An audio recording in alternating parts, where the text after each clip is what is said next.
What's happening, people? Okay, we is live right now, live from the village right now. It is 2 minutes past 8 p.m. right now. It is the 19th of September 2023 right now. It is Tuesday right now, and we're about to get into Tuesday TV night right now. I kind of messed up my intro, but whatever. I'm still going. It's live, baby. It's live.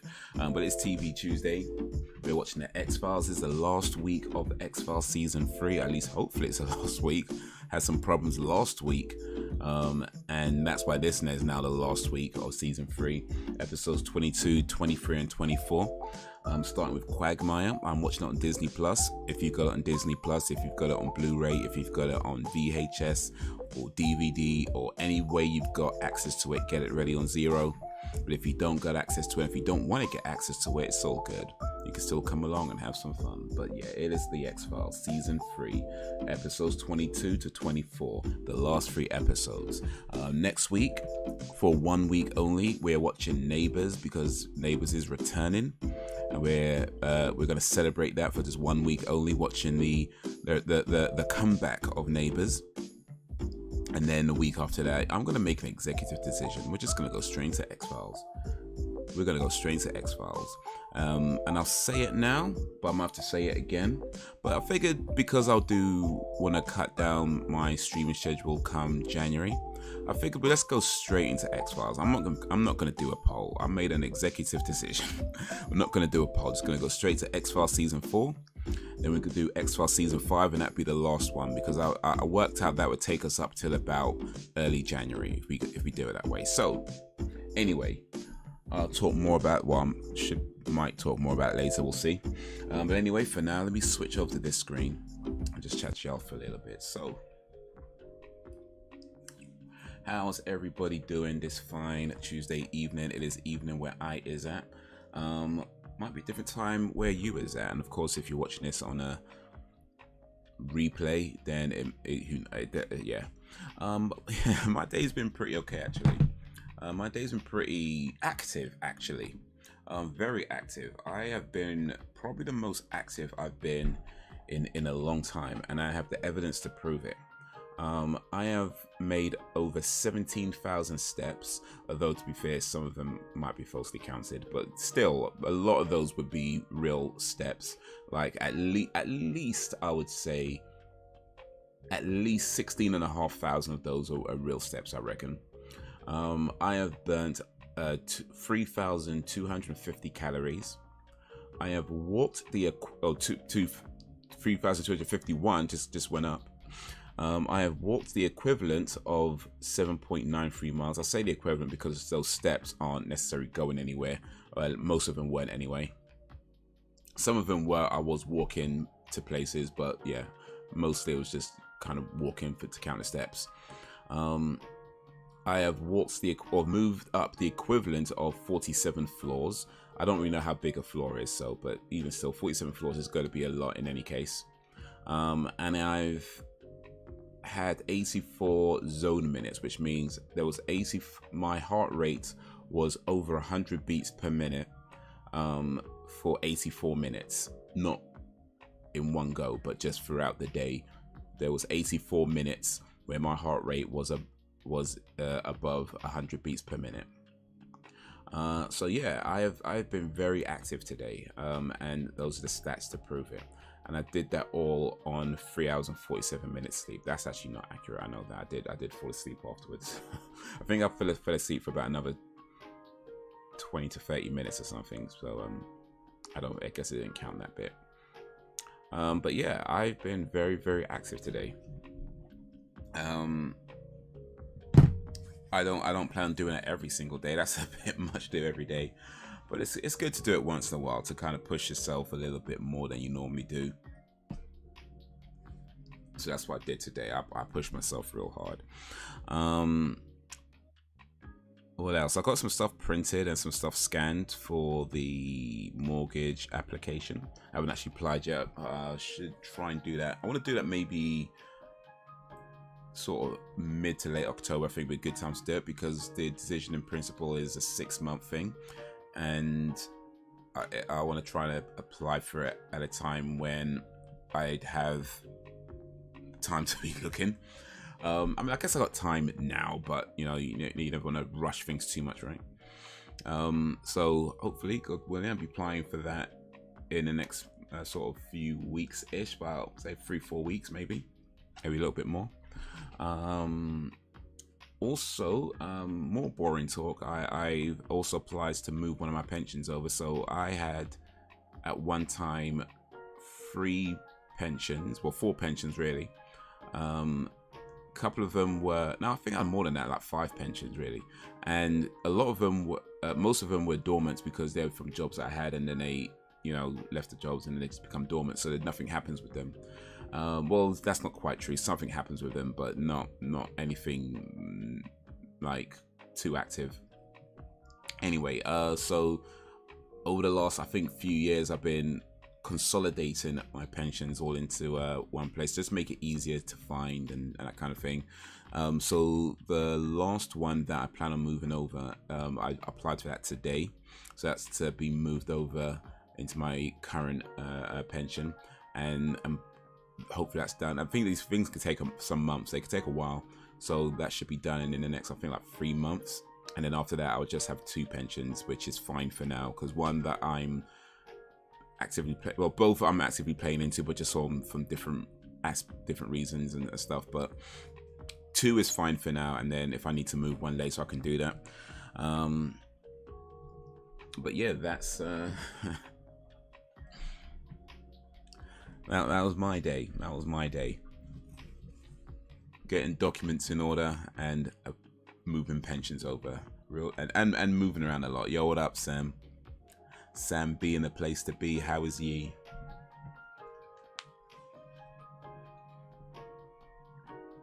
How's your day going? How's your day been? Appreciate you joining this live stream. It is the X-Files Season 3, episodes 22-24, the last 3 episodes of Season 3. Next week, for 1 week only, it's Neighbours. Just 1 week, just to kind of celebrate Neighbours coming back. Watch that 3 or 4 episodes next week of Neighbours, or however many will fit. We'll see how it goes. They're not long episodes, like 20 minutes, 20-something minutes.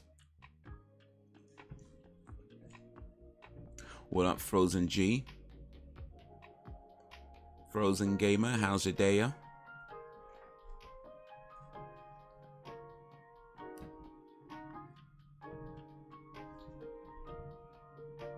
So FG, I know you saw the post up there, the video I put up about pets, because you made a comment on it. But Sam, do you happen to have any opinions on animals and whether they can sense energy or not? Because I think they do. Like, I can't prove it. I have no way of being able to prove it. But I think they do. I feel like animals can sense energies, like dogs, cats, pretty much all animals really. But more so, like, I'm talking about dogs and cats. I feel like they can sense energy, like more than we can sense our own energies at times. Like, I feel like that's what a lot of what they pick up on, you know. And at times where we might not even realize ourselves, I feel like animals are picking up on our bad energy that we might not even realize ourselves that we're putting out, you know. Alright, I suppose. How's your day been?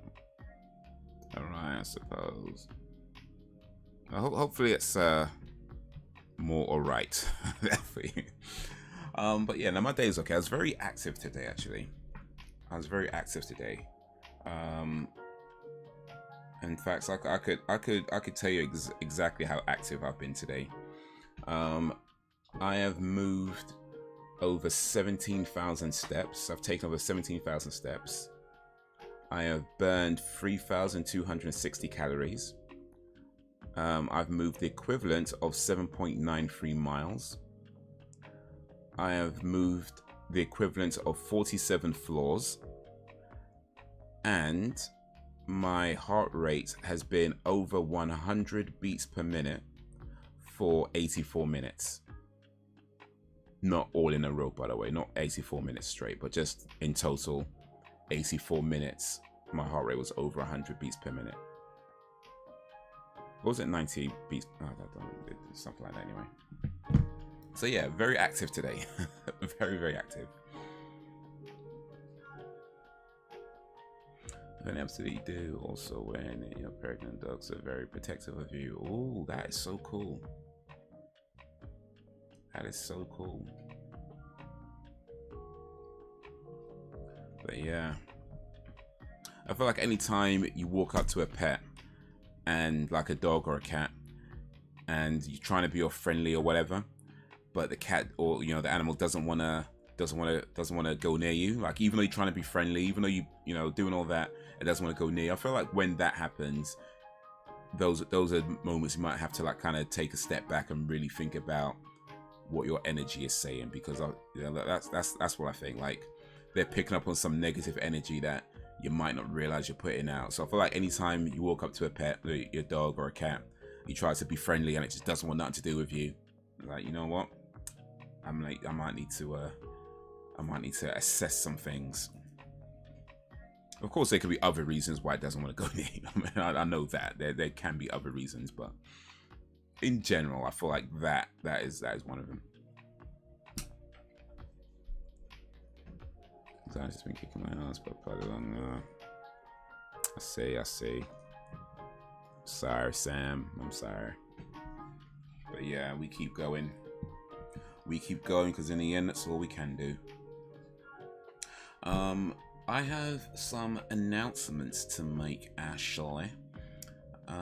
So I forgot to mention this, but next week, Monday, the 25th of September, no live stream. I'm actually going out to a friend's poetry event, and I think by the time I get back it'd be too late to do a live stream. So yeah, and I'll say yesterday it'd be cool as ice next week. I totally forgot that I'm doing something that was supposed to happen next week. So yeah, no live stream next Monday. It'd be only season when we come back, and then I guess cool as ice afterwards. The other announcement, so yeah, we're doing X-Files today, the last 3 episodes of season 3.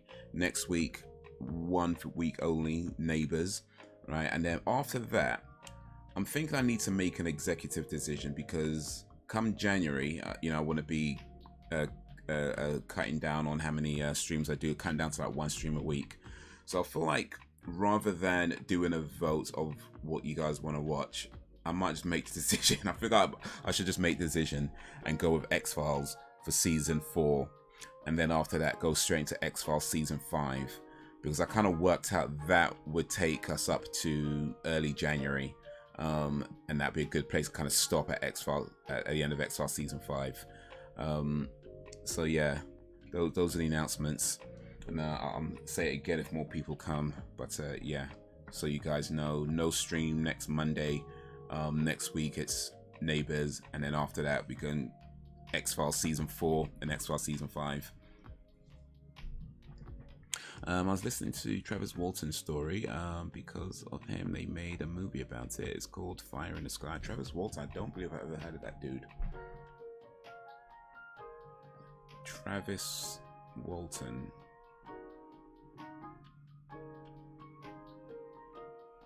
He's an architect? Is that right?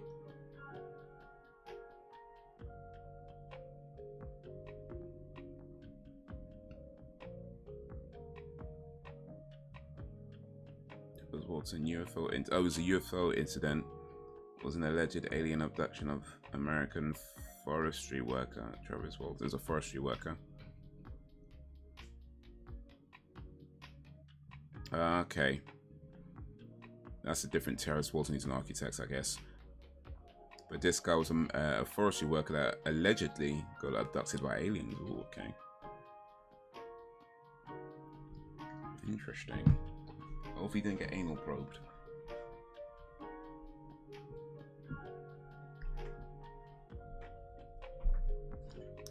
But yeah.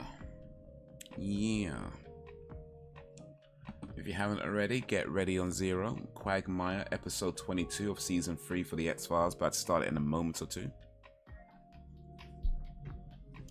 He's been telling the same story for years. Well, you kind of got to, though. If you ever make up that you got abducted by aliens, you can't suddenly just change your story like partway. You know what I mean? You got to keep telling the same story for years. Like, that's like it'd be too easy to call you a liar if all of a sudden your story changed in some significant way. You know, so yeah, you got to tell the same story for years. It's like you commit to it at that point. Even if you're lying, you just got to commit to it. Be like, you know what? I'll start it till I finish. It's gonna be like that, man. His friends were there too.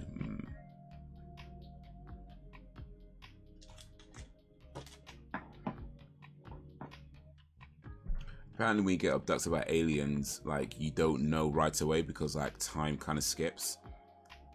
So you don't even know. Like, you just kind of wake up wherever you wake up, and like, all you know is that the last time you looked at your watch, it was 7 o'clock, and then 5 seconds later, it's like, you know, 9:52 or something. I don't believe it one bit. Well, you don't believe, what's it, Walton? Travis Walton? Or you just don't believe aliens are out there? I think Mulder would disagree with that. But let's get this show started, shall we? Because we got 3 episodes to get through. So if I move over to this screen, click on that, and I hope y'all are ready. Anyone who gets abducted, oh wow, you might have some things to talk about in a moment as we watch the X-Files. But let me do this countdown. So if you're ready, the countdown begins now in 3, 2, 1, play.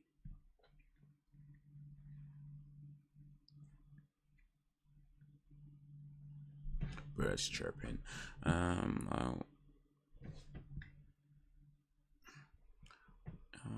a signal to believe we are the only life in the universe.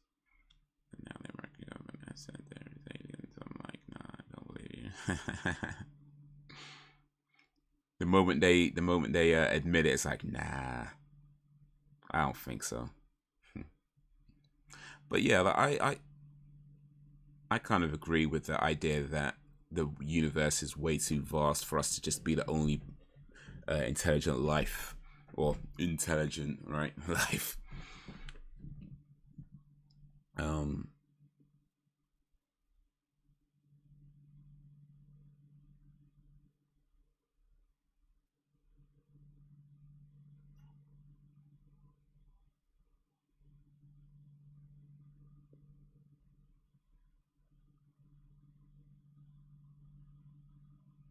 This guy's into it. But yeah, and I do believe that. Now, as far as aliens coming to Earth and abducting people, yeah, there's always going to be levels of skepticism to that. I mean, I don't think it's impossible that aliens could have been to Earth, but when you, again, it's like how vast the universe is. The odds of an alien race visiting Earth is pretty slim. You know what I mean? Of all the places they can go to, this is just one planet in a bazillion, gajillion, trillion, canfantillion, however many planets there are, right? So the chances of aliens coming here is pretty slim. Not impossible, but it's pretty slim. And to do so to the point where nobody knows,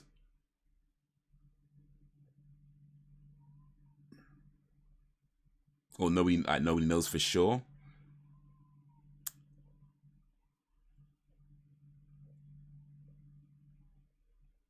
Well, I guess nature turned its back on this guy. But yeah, no, I do believe there are aliens out there, but have they visited Earth? That's where it's like, maybe. It's not impossible, but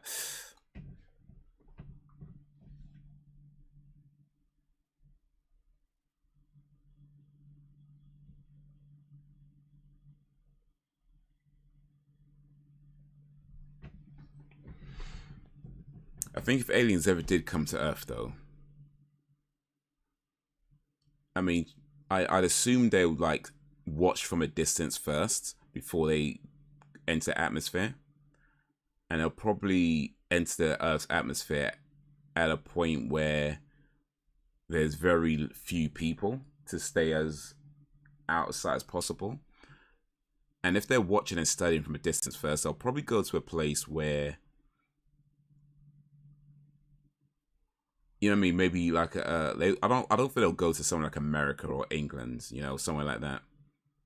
I think they'll go to a place like somewhere in like South America maybe, or like somewhere in the jungle, you know what I mean, something like that, or somewhere in like a real, say, underdeveloped part of the world, or you know,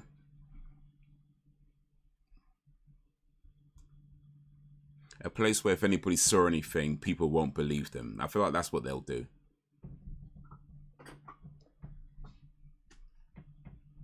Or you know, they might just tell everybody.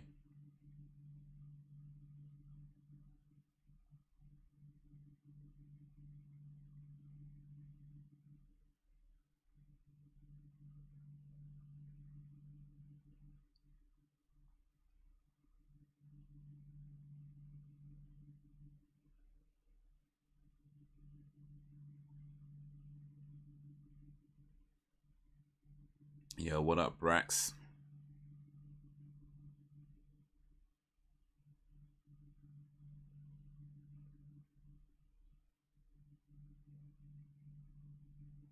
Brax Bivin, the place to bivy.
Did you watch the trailer for the Frasier reboot? I did not, no.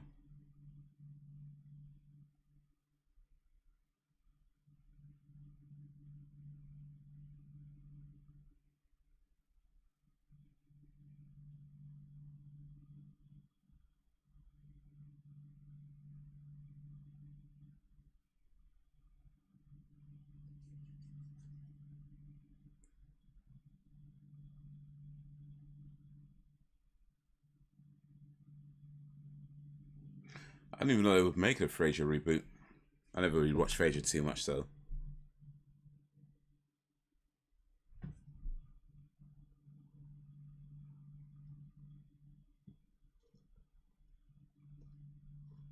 Right, yeah, there's a Frasier reboot, okay.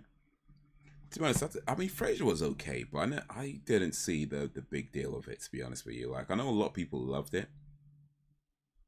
A lot of people loved that show. It was very popular for many, many years. Maybe one of the most popular spin-offs ever made, maybe. But I just did, yeah, just.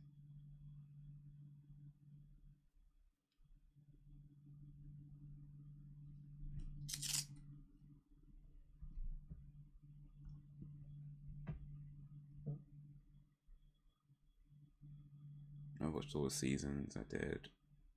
What shows do you like? I mean, when Frasier was on, what was that, 90s?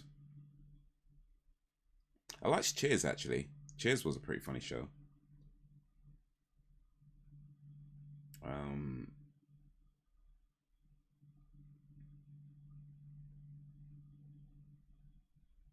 But yeah, that would have been like bottom for me. 90s would have been bottom.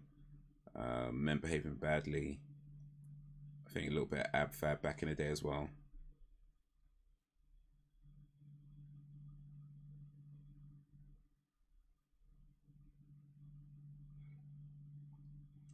Same, I don't get the fuss over either. It was fine, but not that good yet. Watched a few episodes. I don't remember a whole lot. I guess there was probably a few funny jokes in there, but overall, it just doesn't do it for me.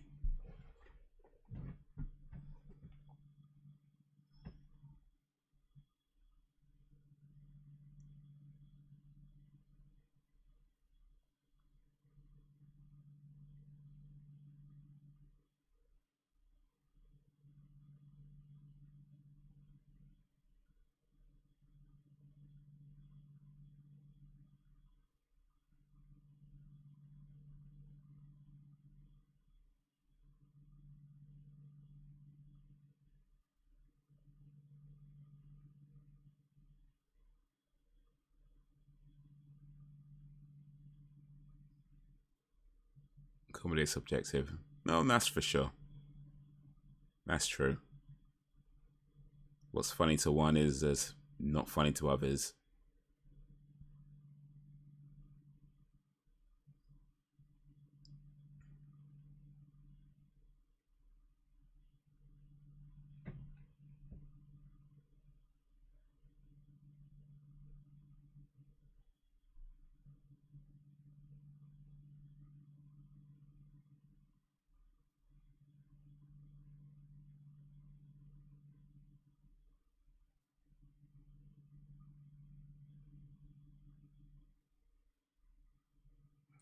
Maybe I'm biased,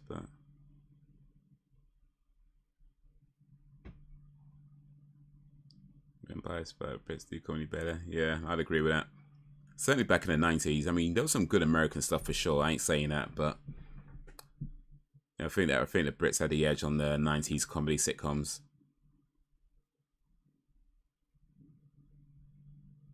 Oh yeah, Bottom. I mean, Bottom just did it on its own. Like, I don't think you could put any comedy against Bottom and have a better show. Like, Bottom was just brilliant. It was like stomach workout type fun. You know what I mean? You know, you laugh so hard, you could feel your stomach muscles just aching. Like that's Bottom every week.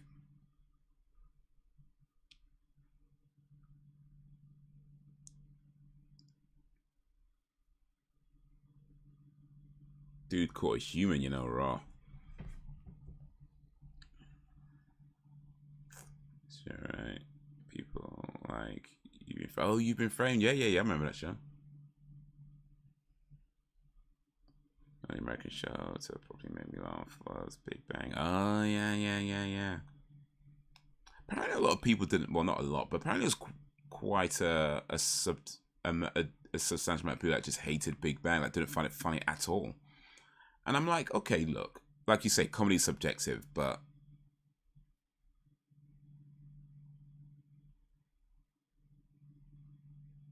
at all?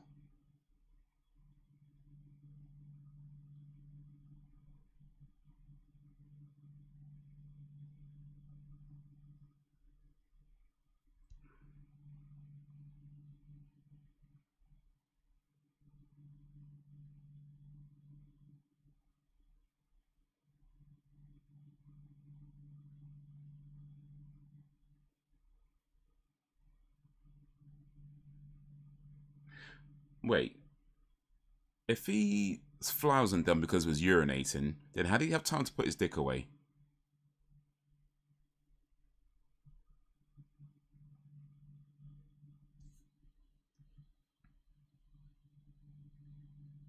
Because like the fly's undone, okay, but the dick is like clearly tucked back. So did he just unzip and then got bitten?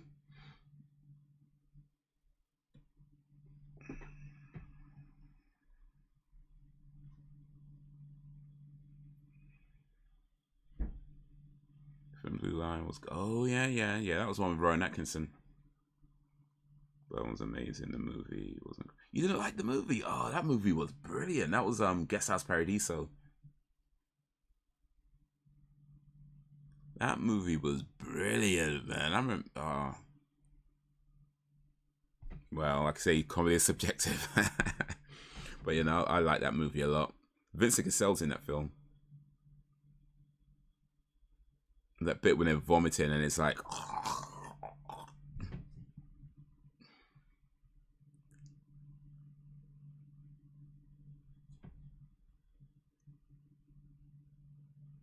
Like the movie, yeah, but people refer to it. To a private part.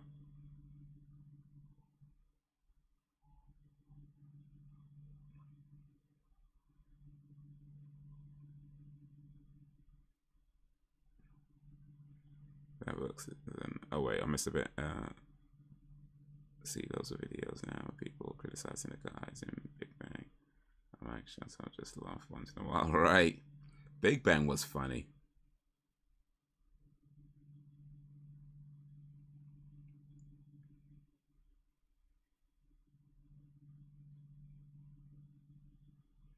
This is another great show.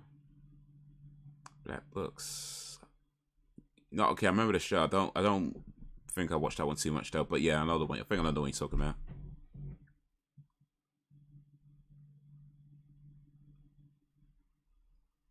They called it the Queequeg.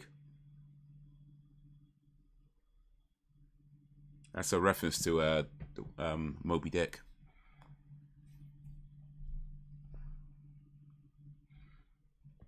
I read.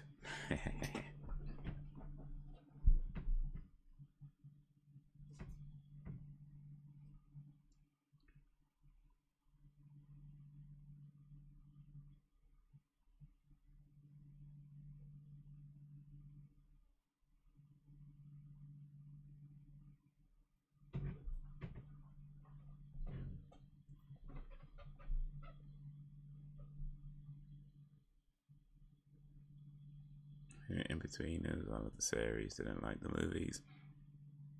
I haven't seen those movies yet. They made what 2 movies, isn't it? Man, I still ain't seen them yet. But yeah, that series was so funny though.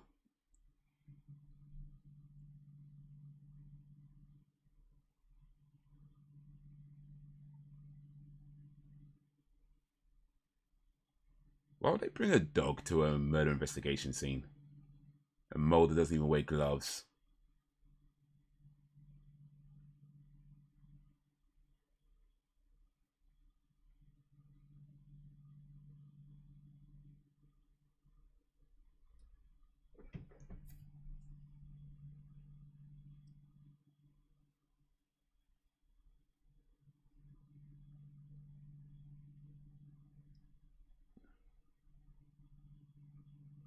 Also rebooting Faulty Towers. Oh, actually, yeah, no, I did hear that actually. That one I did know. John Cleese and his daughter. Gonna be in between today, that's for sure. Could the in-betweeners be made today? I think there's a.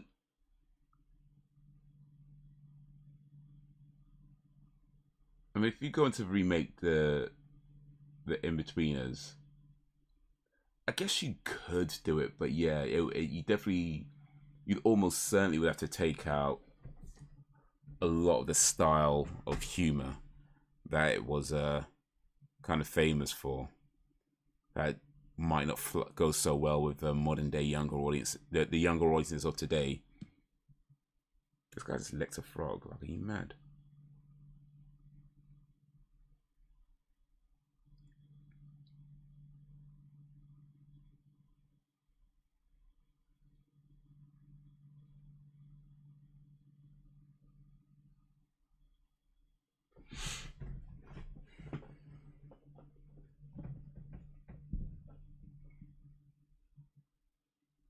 The The thing about modern comedy, though, it's not even that they're not willing to kind of go balls to the walls with the jokes anymore. I feel like there are still people willing to do that. But it seems to me, at least, that more often than not, more often than not, people are just pulling punches. You know, like it's like I've watched. There's a few films, modern comedy films I've watched in recent years where it feels like they've got a really good joke, but they're not committing to it. You know, like they maybe holding back on how far they know they can go with it, and it just feels disappointing. Because rather than laughing out loud, you're more like, you know what I mean? The type of joke that should have you like on the floor rolling, and you just going, you know.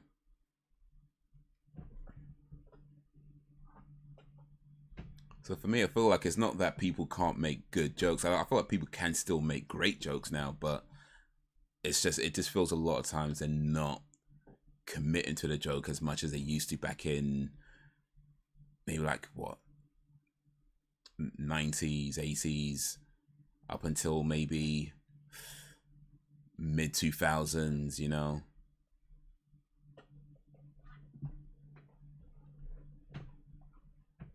I feel like the mid 2000s, maybe up until around 2008, 9 or so, is really for me like the loss of the great comedies, you know. There's been some good comedies since then. I ain't saying that, but the truly great ones, that's probably around that end. Oh, I don't know. Maybe I'm forgetting something. Bill's Big Bang. Big Bang was after 2000. Yeah.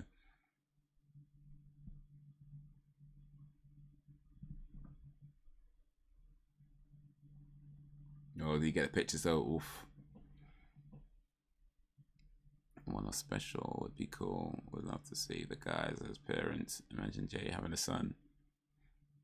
I think the girl who played Jay had a child in real life. Actually, Jay was the one with the.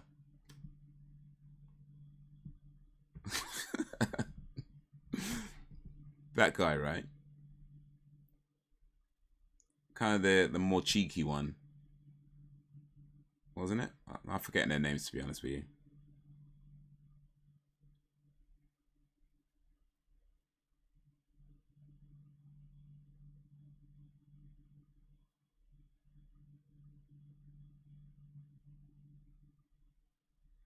Oh, and I loved was oh yeah, Royal Family. That was Caroline on.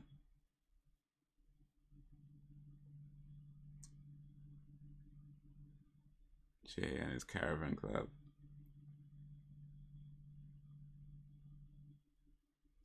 There was one they did with when they go to a club in London and they can't get in because he was wearing trainers, and then they go find a homeless guy and they get his shoes, but he'd pissed in his shoes. But they let him in because he's wearing shoes, and he's trying to talk to a girl, but like they could all smell like the piss, and they're like, "Oh, what's that smell? What's that smell?" And he's like, "Oh, you know, we must be standing near the toilet." And he's like,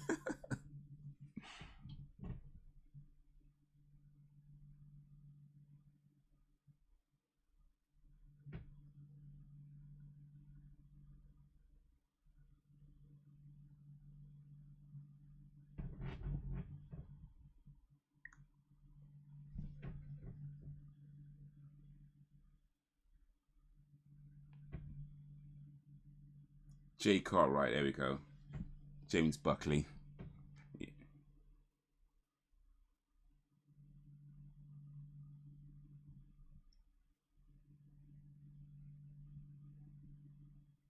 Get Will on the roller coaster. Actually, you know, I think I might have forgotten Will on the roller coaster. So I can remind myself real quick.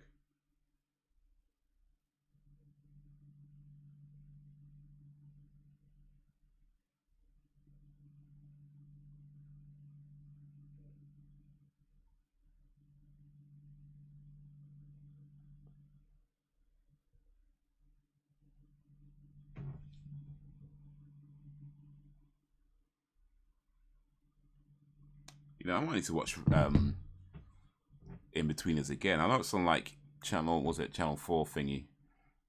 4 on demand.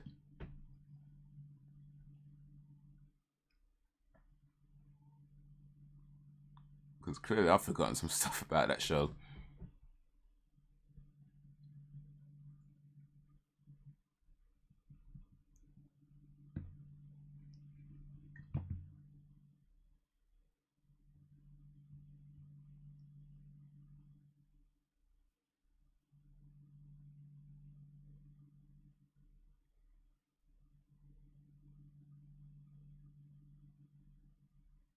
Oh.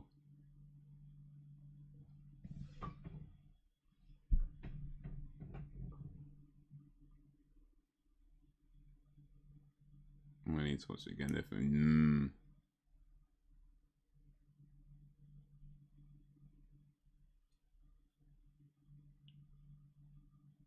Oh, Queequeg got deaded.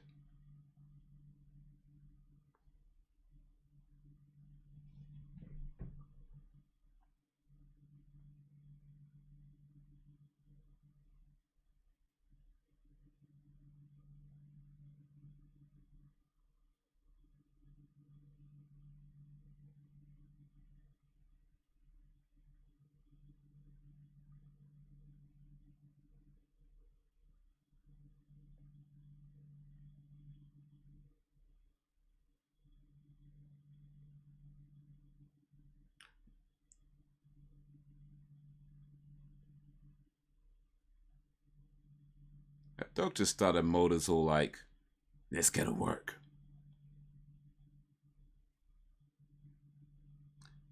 X-Files to Flex Files. Who's flexing? Oh, speaking of like X, I saw on Twitter, right?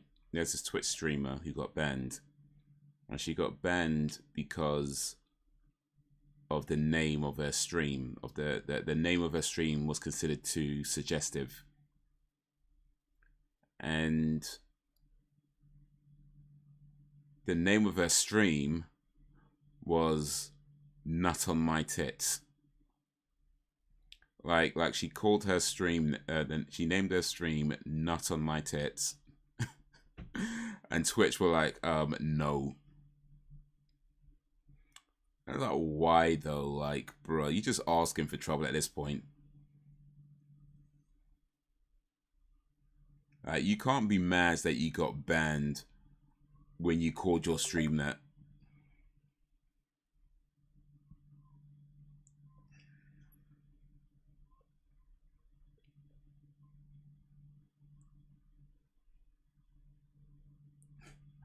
Right? You know what I mean? Like, you can't be mad. And to be fair, I don't know if she is mad. Like, maybe she's not. Maybe she doesn't care. I saw this on Twitter, so I don't know the full story. But you can't be mad if you're gonna call your stream that, like, and get banned. It's like, bruh. At that point, you may as well tell your audience, looks like I plan on quitting streaming anyway, so let me just call my stream there so they can ban me. That's pretty much what you're doing.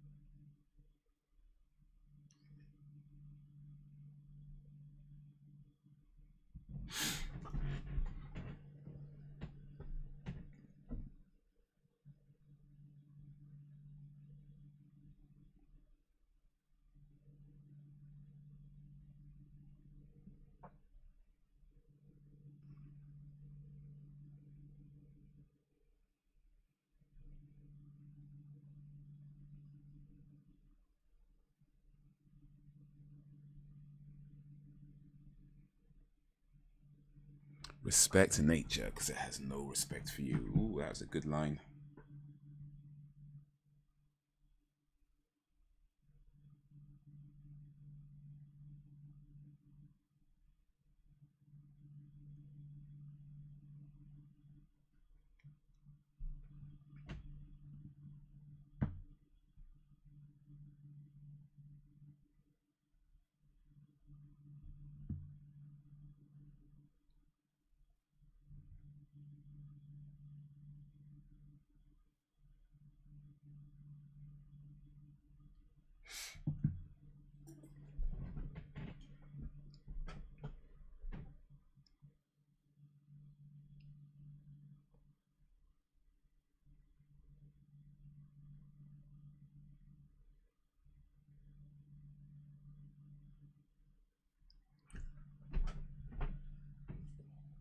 Oh.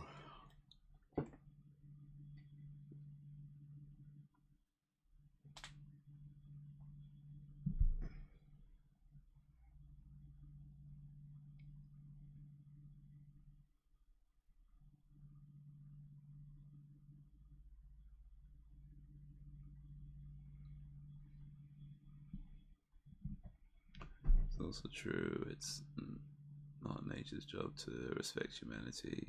It's the other way around, yeah.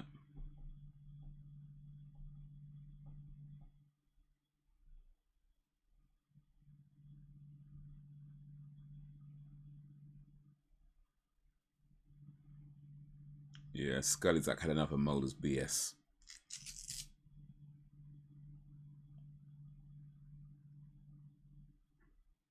Like, Scully's is done with it.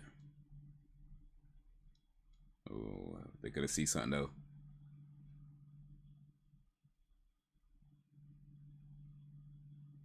Duck.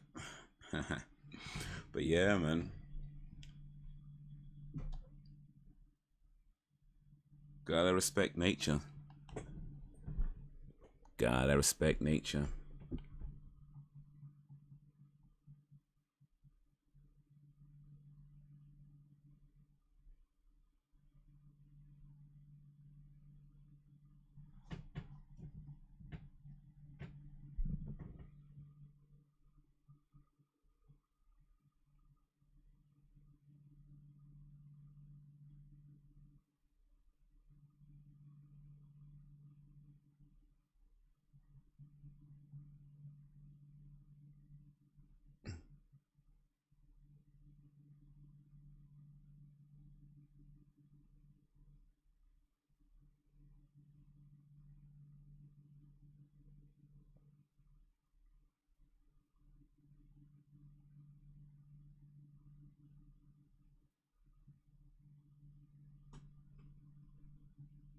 Have you guys read the book Moby Dick?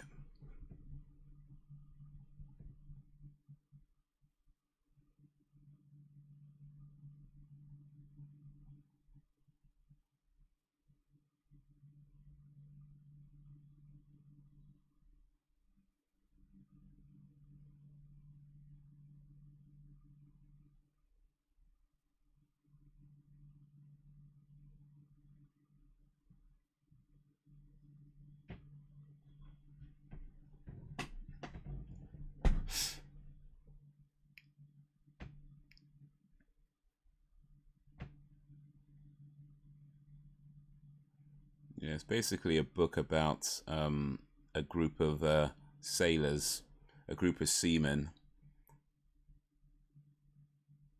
that go looking for a special sperm.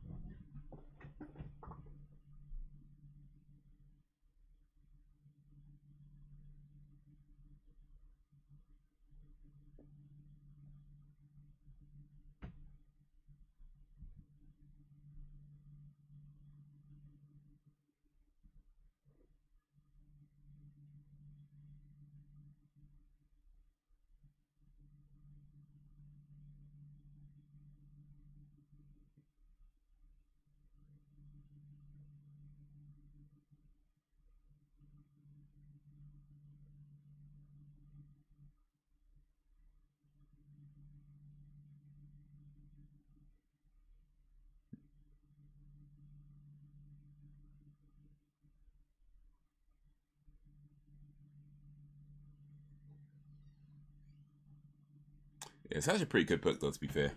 I mean, it was recommended to me as a must-read. I'm not sure I give it that much credence, but yeah, it's pretty decent.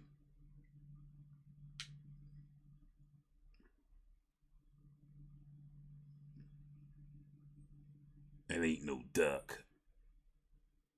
The light's gone out.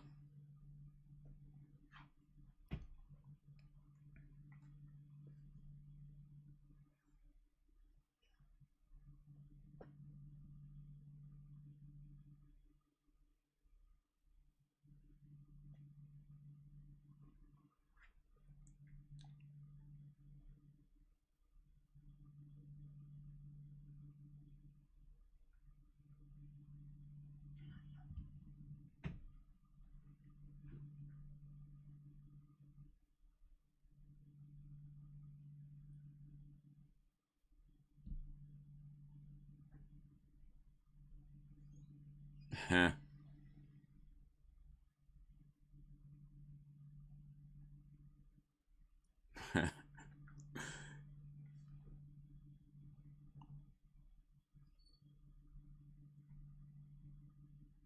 They could have just walked. City boys.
I read some Stephen King, Tempted Romeo and Juliet, some Anne Rice, and my favorite of Mice and Men.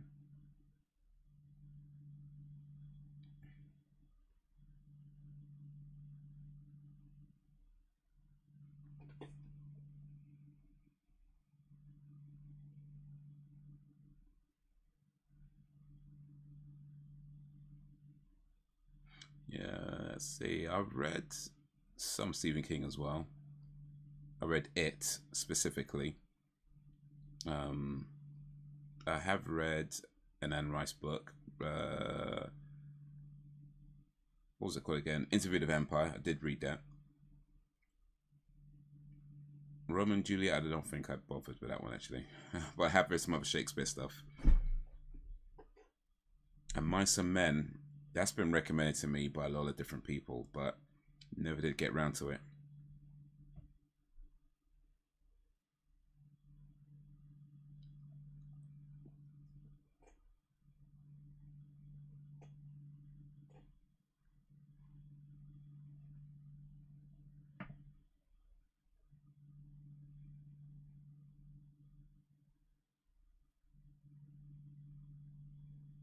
I got me a late monster to catch.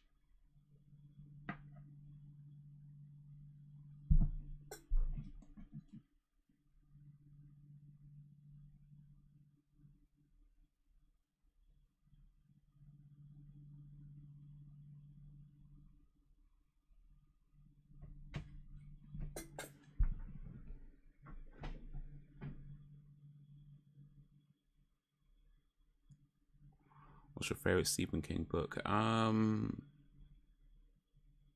read, I think, 2 Stephen King books. It and Mist. The rest I've just seen as movies. So I guess my pool of Stephen King books is only 2 to choose from. I'll probably go with It actually. I liked Mist, but I think I preferred the movie to the book.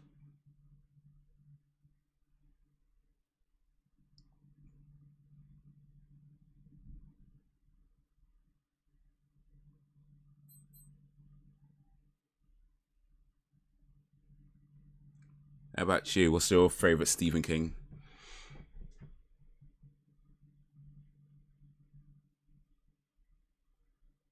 Misery, It's, The Shining, Cujo, and Carrie. Oh.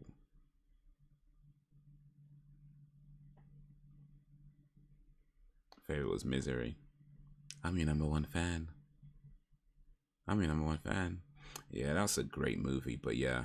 I might have to get around to reading the book one of these days. I keep saying, I know I don't. it's so difficult to find the time to read these days. Like there was a period of time when I was reading a lot. Like this is maybe back in 2000.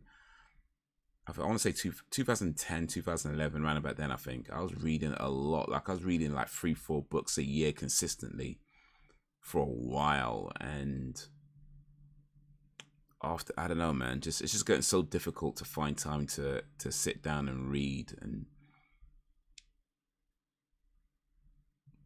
probably doesn't help that most of my spare time is spent watching movies or playing video games.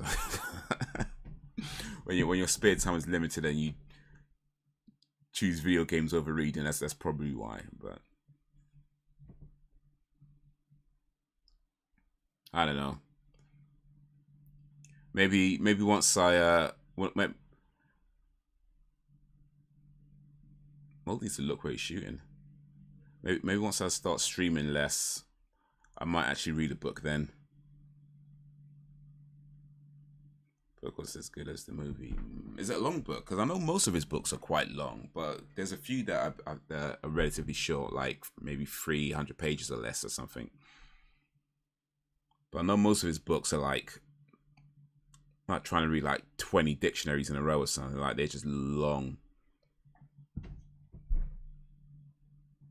Like It was a pretty long book, and technically I didn't actually read it. It was an audio book that I just kind of listened along. I cheated, I know.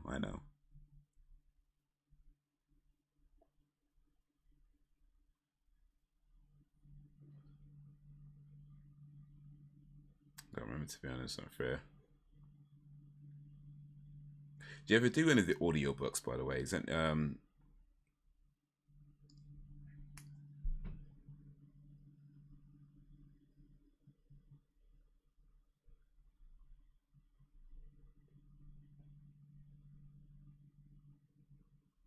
because I find audiobooks kind of hit and miss.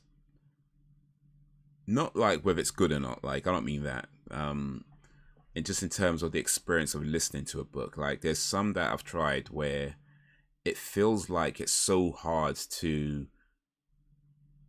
follow the story that it's being read to you. And then when I've read the book just normally, it just felt fine. The story's fine. I enjoy the book as a reading thing. But then there's other ones where I've listened to it and it's fine. Like I can follow the story. I don't know, maybe it's something. Oh, there we go. You can follow the story and all that, and it's fine. And it might be something to do with the person reading it. Maybe it's the tone of their voice. I don't know, but that's kind of my experience with audiobooks. Like some of them, for some reason, it just feels very difficult to follow the story and pay attention, and others are like, not a problem at all. But that was the was it Quagmire? Episode 22, Quagmire. That was an interesting episode. It was actually an alligator that was doing all the killing, but Big Blue was real. They just never got to prove it. Interesting. Mulder's still a cunt though. I ain't gonna change my opinion on that. Mulder is still a cunt, but it was a good episode. It was a good episode. All right, let's get the next one ready on 0. Start play. Let you know when to press play in a moment, but if we get it ready on 0 for now, I'll let you know when to press play. And we'll start it in just a little bit. We catch up with the chat real quick. They suspended Russell Brand. Oh yeah, I saw that actually. Russell Brand ain't making no money from YouTube right now, at least not for adverts. I don't know if he's got sponsorship deals or whatever, but if he hasn't, it's gonna suck for him for a while. No, I can't get down with audio. I don't know why. No, that's cool. I get that. I mean, like I said, some of them I've listened to, and it's like when I listened to it, that I was able to follow that along, no problems. And that's a long book. It was like 30 something hours. Or when I listened to what was the one I listened to? The Game of Thrones Song of Wind and Fire, or Fire and I can't remember. But the first book, again, a long book, like 30-40 hours of listening, but it was fine. But I tried listening to Fight Club, and I just couldn't follow the story. Like I just could not follow along with the story. It was so difficult to to pay it. And the book's fine because I read the book afterwards, and it was fine. It's a good book, but for whatever reason, it's just I don't know whether it's the way it was read or the sound of the voice, the tone. I don't know, but there's been a few books where I'm like, I just can't follow the story.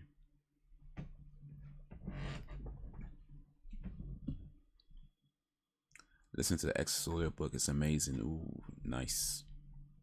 They do some cool stuff with audiobooks sometimes though, where they have like sound effects and stuff like that, which is pretty cool. And sometimes they have different actors do different voices of different characters, which is pretty cool. But I do feel like there's a point where, I mean, it's cool to do it, but I don't know, man. Like I feel like it's moving a bit too far away from reading. Like it's cool to have somebody read to you, and I definitely prefer audio books than voice to a text to voice, because text to voice is just horrible, right? If you ever try text to voice, it's horrible. There's like no variation in tone at all. So I definitely prefer like when it's written read by a human. But when they start adding the sound effects and doing all the different, having different actors come in and all these sorts of things, it's like, okay, it's a cool addition, but at the same time, I do feel like it takes you a little bit too far away from reading, you know.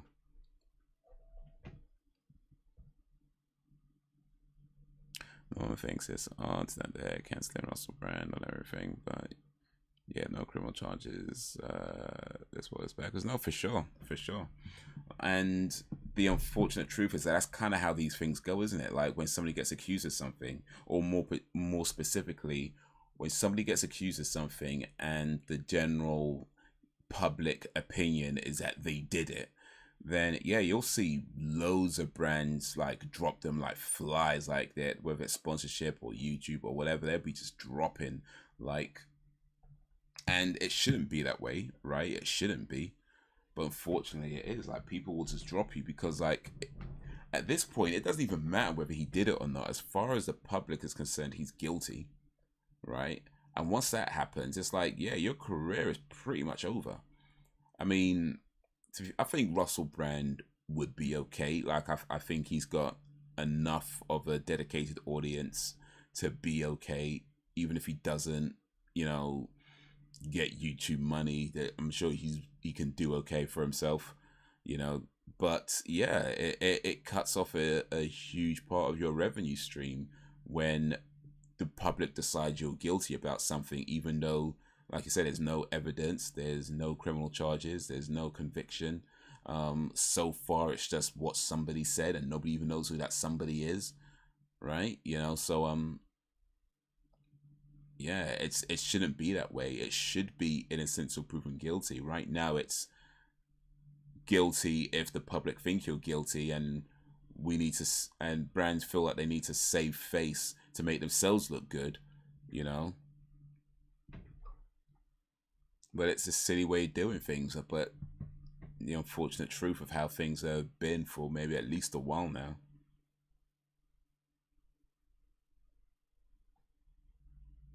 If you can prove his innocence, or if you can sue the capital, and yeah, I think the issue there is that he wouldn't be able to sue YouTube at all. Well, unlikely anyway, because I'm pretty sure YouTube have it in their terms on about whether or not they could end somebody's, you know, monetization, and they have to reserve the rights to end it. So I doubt he'd be able to sue YouTube. They've covered themselves pretty good, I reckon.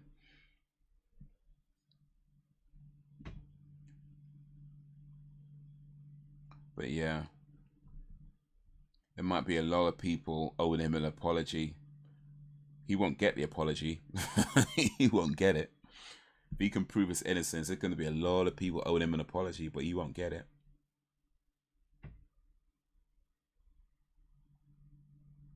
But yeah, man. It's a sad reality of the world, isn't it?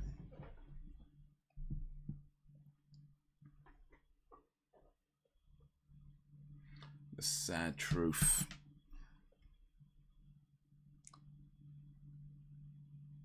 How an accusation, just an accusation, can do so much damage. Let me say no, I don't know. That's this woman believing women. They race and gender is not enough, for sure, for sure. It's I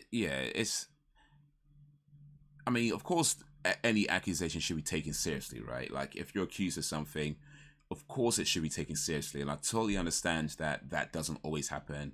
I totally understand that when women go to the police, you know, they're not always taken seriously, and they are sometimes kind of like pushed aside or ignored. I get that's a thing that happens as well. So yes, I would 100% agree that any accusation should always be taken seriously and should always be investigated properly. Even if you don't believe them, it should always be done, you know, should always be done properly. But just to believe someone just because, you know, like, oh, you're a woman, I must believe you, and I can never, nah, come on now. Plenty of women be lying. Plenty of women be lying. If I remember one case I heard about some years back, this young guy, he was like, I think, like late teens, I think, I want to say, like 18, 19, I think, something like that kind of age at the time. And he got accused of raping a woman. Guy ended up going to prison for like 10 years. And then it was found out he didn't do it, that she lied about it. And the only reason they found out is because apparently there was a phone call that was made where she admitted it and didn't realize the phone call was being recorded.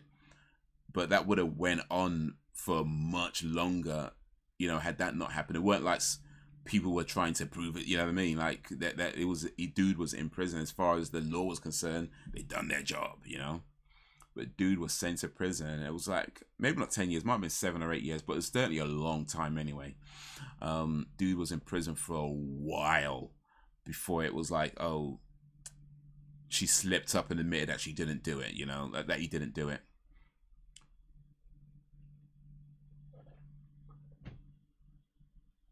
But facts need to come to play before you condemn someone as guilty.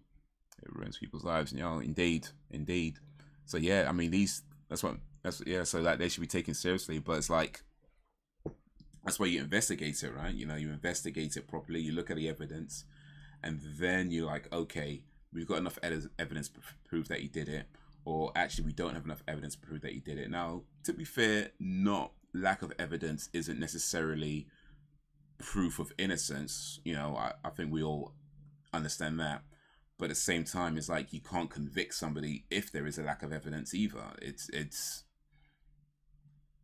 you know, if there's just not enough evidence to convict somebody, then it's above you now.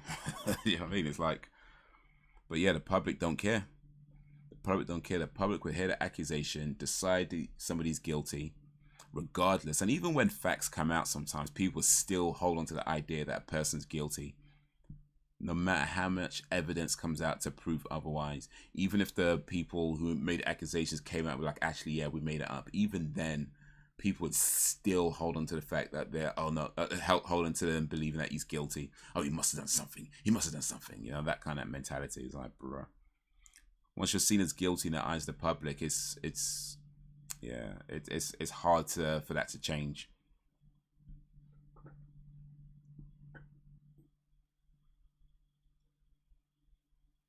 And even though Russell Brand isn't right wing, like I don't think he's right wing. I mean, he doesn't seem to promote right wing kind of ideologies or whatever. But a lot of people seem to look at him as a right wing commentator. And when you're seen as a right wing commentator, let's keep it real, you're more likely to have a lot of people just believing you're the worst person on earth if you get accused of something.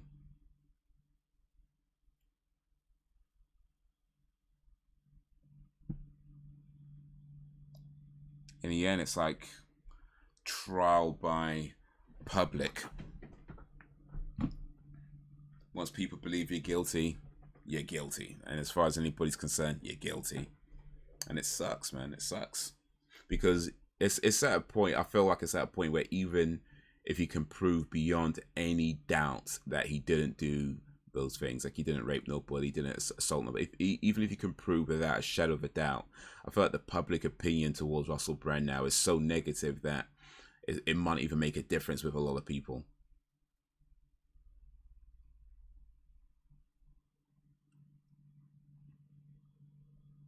But yeah, people are stupid. That's what we'll come down to. People are stupid. All right, let's get this next episode started. Hopefully y'all ready on 0. Countdown beginning. 3, 2, 1, play. This is episode 23, Wetwired. Shovel digging. Russell isn't right. He has anti-establishment. He was more left. Then right. Russell called that both sides. Oh, yo, for sure. I mean, I see that, but it seems like a lot of people look at him as a right-wing commentator. Like, you know, I've seen like plenty of, well, I'll say plenty. There's been a few articles where they refer to him as a right-wing commentator. And it's like, nah, I don't think he is, you know? I don't think he is.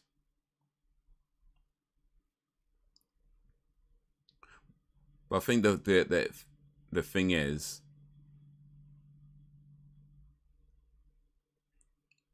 unless you're like,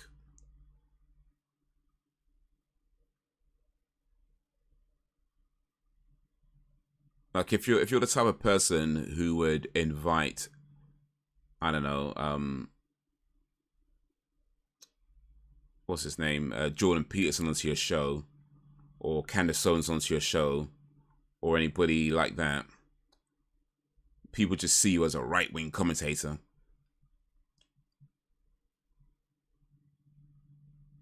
Rather than just someone who's looking to encourage discussion and conversation and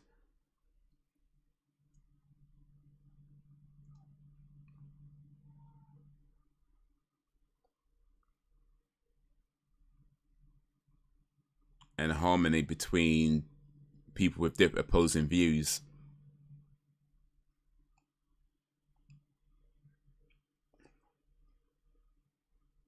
No, I believe the women-ish. It's a whole different tone. Guys, automatically public enemy #1.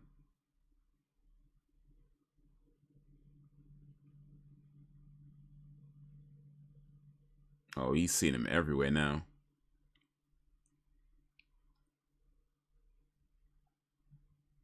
Calling out the left on their dodgy wrongdoings in the eyes of the public. All right, wing, right.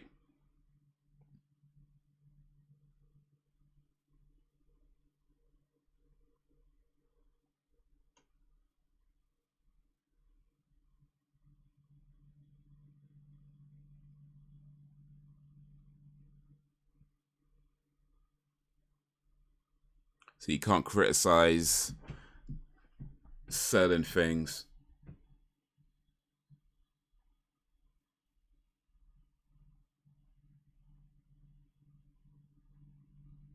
Oh, what, he killed his wife or something? Oof.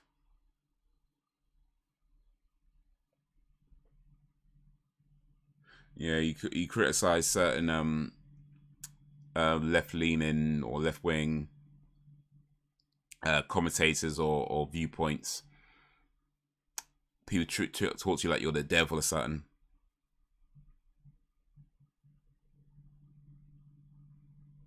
Larger than peace and a lot. I agree with all his takes. Let's do this smart. No, for sure. Yeah, and I do believe that he's a very intelligent person, knowledgeable and intelligent person. But of course, being knowledgeable and intelligent doesn't mean you're always right. You know, even knowledgeable and intelligent people can say dumb things from time to time. Nobody's perfect, right? But that's kind of the thing. You don't have to agree with every. You might think somebody makes a good point on a particular subject. Doesn't mean you have to agree with every single thing that person says on every subject. You know, and that's kind of like the beauty of life. You can decide for yourself what makes sense to you and what doesn't.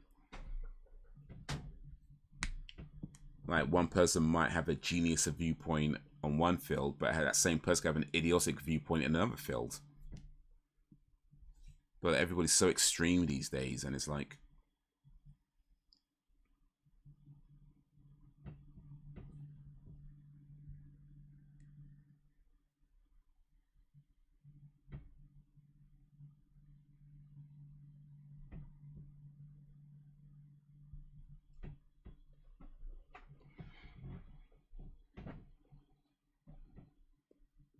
don't.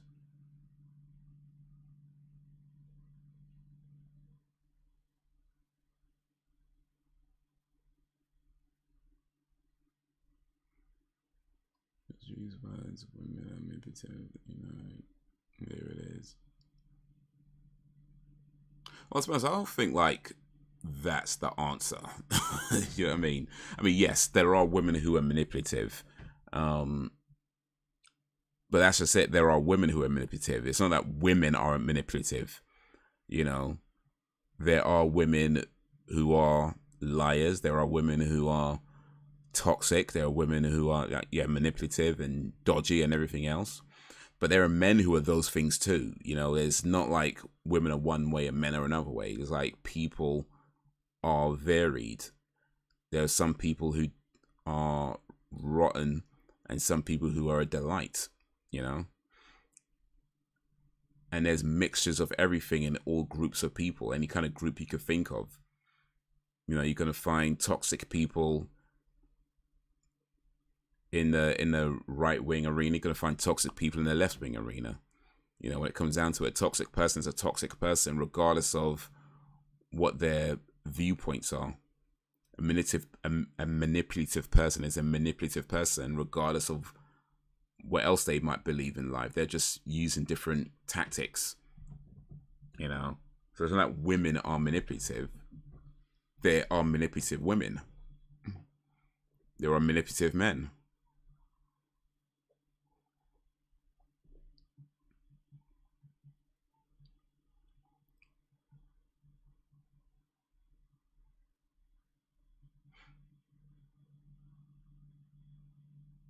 I think when we start getting into this idea that women are this way and men are this way, to be honest, I feel like that just creates more problems than it.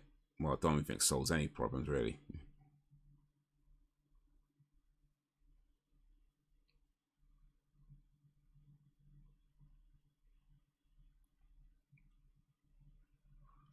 An intelligent woman, again, I don't agree with her all. That takes, but she isn't this evil woman that her pains around to be.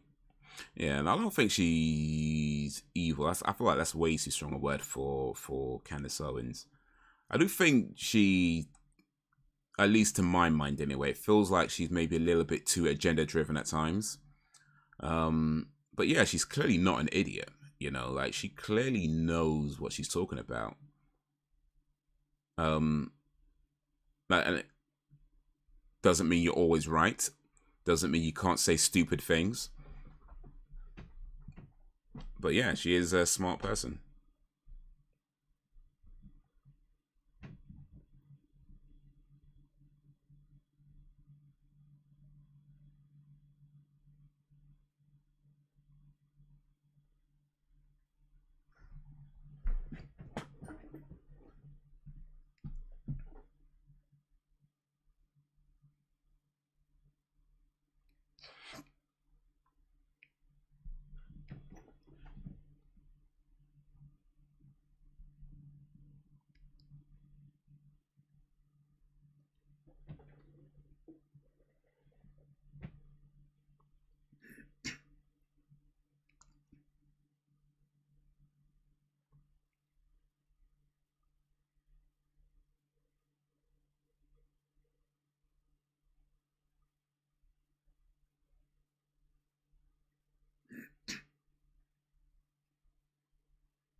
I agree, she's very agenda driven.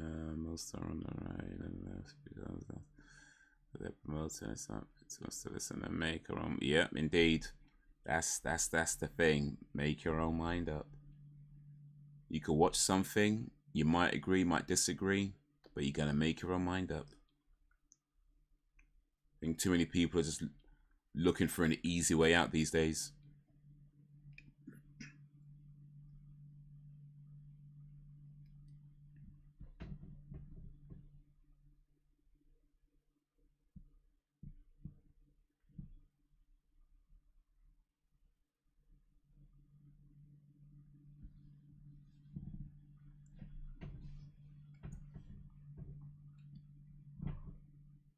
Excuse me.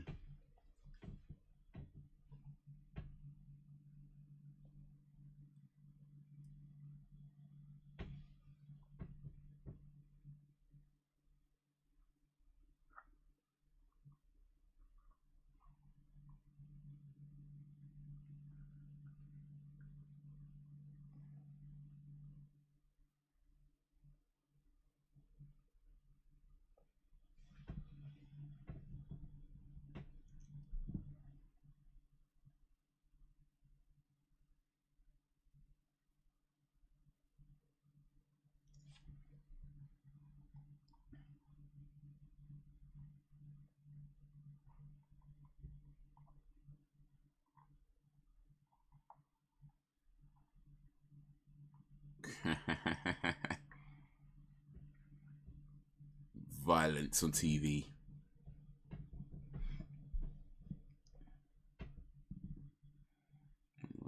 They figure they can just do anything, but in there, you should try to figure out which one is. I ain't that way. You'll enjoy it. Well, that's part of life, isn't it? Like, you're gonna meet people who are gonna try and manipulate you, and you're gonna meet people who are just the kindest people. And another unfortunate truth is that you're not always gonna be able to tell which is which. Sometimes you're gonna think somebody's kind and they're manipulating you. Sometimes you're gonna think somebody's manipulative and they're really a kind person. You're just misreading or not trusting where you should be trusting. The fact is that you can't go through life expecting to never be hurt. You know, expecting things to always go your way, because that's unrealistic.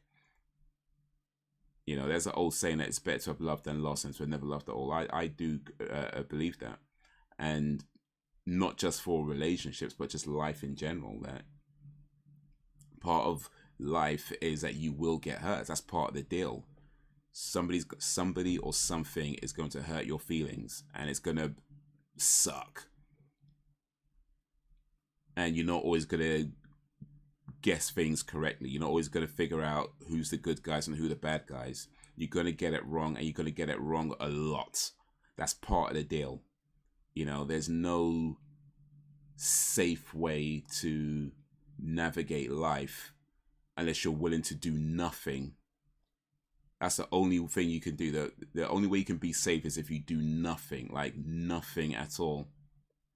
Like, never go anywhere, never talk to anybody, never trust anybody, never open up to anybody, never be vulnerable, never try anything new. You know, never. Like, that's the only way you can be safe. But that's not a life I'm trying to live, because that sounds horrible to me. So yeah.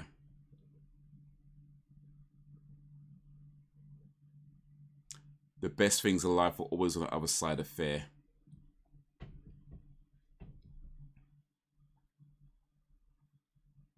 Julie Peterson doesn't really come from a political standpoint. He talks from an educational standpoint.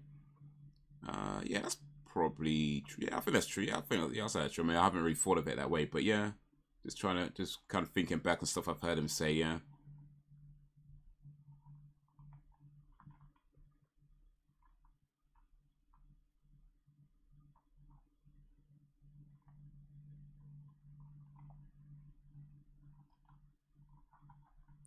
TV made her do it. Apparently, though, I mean, I didn't hear him say this myself, by the way, but I saw like I think it was on Twitter or one of these social sites anyway, but apparently he was saying that women don't enjoy sex and that they only do it begrudgingly to maybe get something from their man or whatever. Like I say, I didn't hear him say that. It's just something I saw. Apparently he said. Let me see if I can find if he actually said that or not before I repeat it.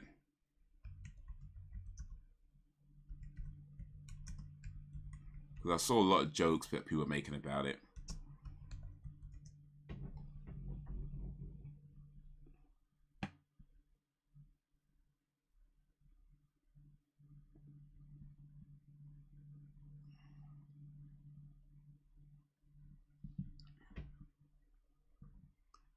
can have all the fun with that dog. I can't read minds. Everyone is a potential nemesis. I don't believe in trust and whatnot. I raise my eyebrows at everyone. Yeah, I'll see that. I see that, but I'm just saying, for me, I'd rather try and fail and get hurt than never try at all. Is affecting my way of looking at it. Like, it sucks when when things don't work out for you. Of course it sucks. Of course it hurts. Of course, it's horrible, but I'd rather do that than, never try at all. Because then you're wondering, you know what I mean? You're just always wondering if you never ask that girl out. You just spend your life wondering.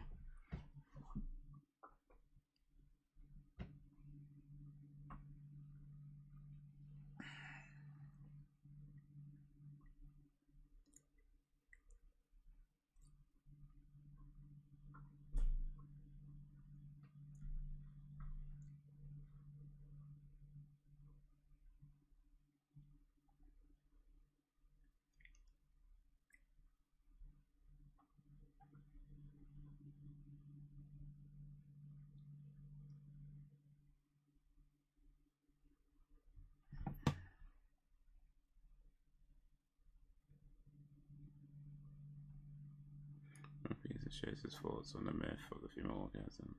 I don't experience that. Sex is something women virtually tolerate. Why do they pretend to enjoy it? So yeah, apparently it's a real quote by the looks of it.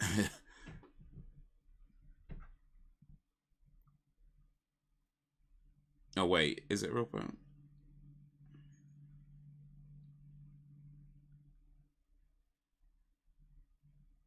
Oh, maybe it's not a real quote actually. One sec.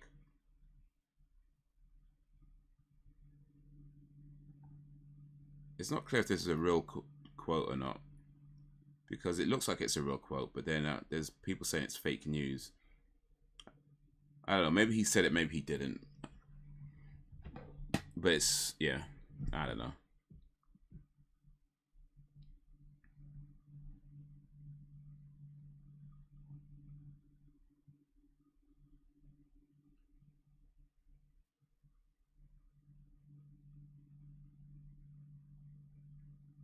Drive off.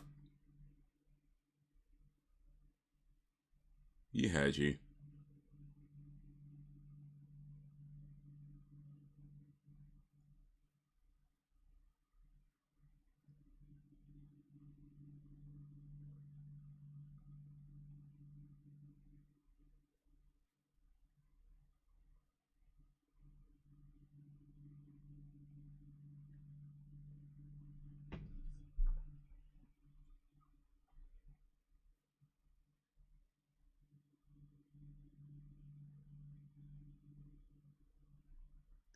If he said or didn't, I am mad at it.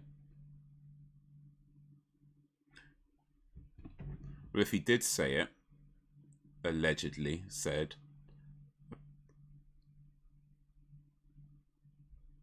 apparently the quote is, I know from experience that sex is something women begrudgingly tolerate. Why do they pretend to enjoy it with other men? That's the apparent quote, but it's just not clear right now if that's an actual quote or whether somebody's made it up and attributed it to him. If he did say it though, I mean, bro, he might want to talk to his wife or something. Like maybe figure out some new techniques. I don't know, man. You might need to go like get a Kama Sutra book or something.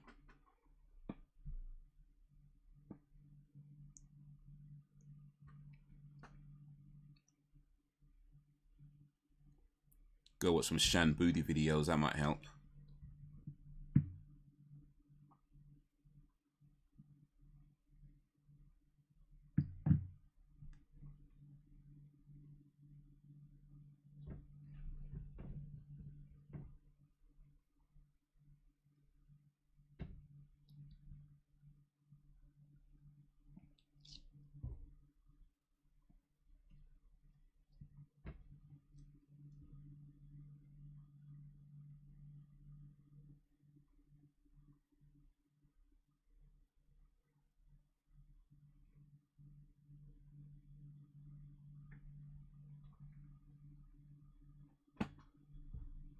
Sure if he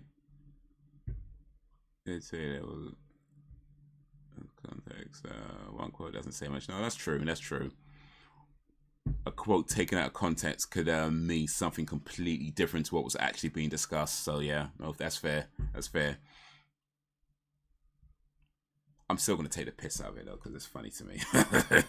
It's hilarious. I'm still gonna make jokes.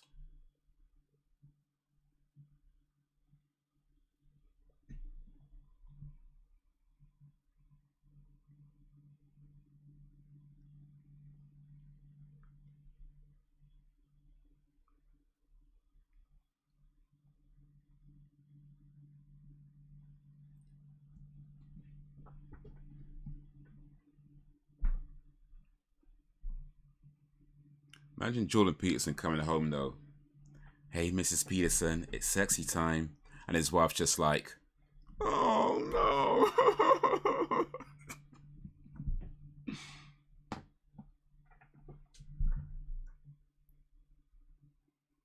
Fair joke's always appropriate, indeed.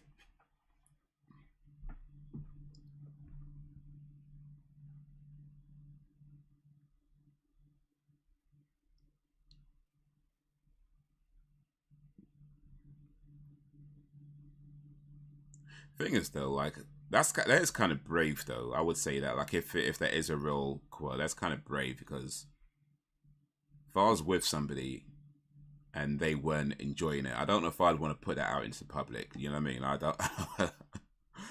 I don't think I'd be wanting to put it out into public. It'd just be a let me just keep quiet type thing. You know what I mean? Just let me just not even bring it up.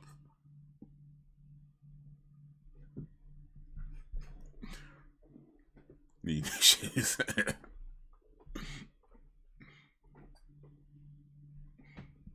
Yeah, Air Jordan.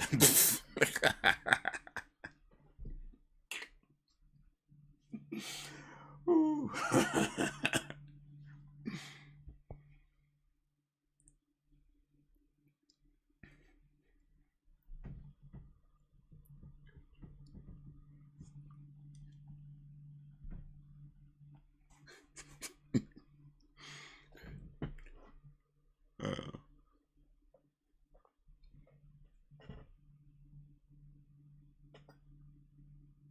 Yeah, you're right. Could be completely, well, not even could be, it would be completely out of context. It's just on its own that don't sound too good. On its own, it sounds like you might want to see a therapist or something. But yeah, context matters.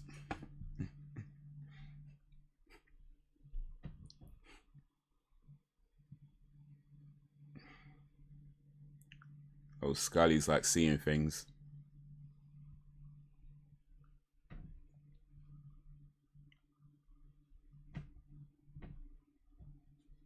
But then again, I don't know, like if you like with somebody, right, and you weren't enjoying, your sexual relations with that person, right? And I don't know, maybe you don't want them to feel too bad. So you just say something like, "Oh yeah, women don't enjoy sex." You tell him that. You just tell him, women don't enjoy sex. It's like, a thing. We don't actually enjoy it, So he's like, "Oh, okay, I guess it's pretty normal." Bruh.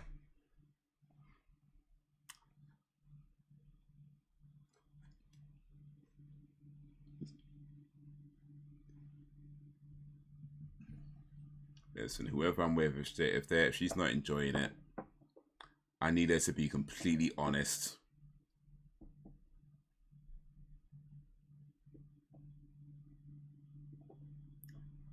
If you have to go see a therapist or something, if you have to go get a book, if I have to go get some Viagra tablets or something, it's like, just be honest. We can work it out. We can figure this out.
I've not enjoyed it. I made suggestions. I've never said I didn't enjoy it. That just makes them feel bad and at least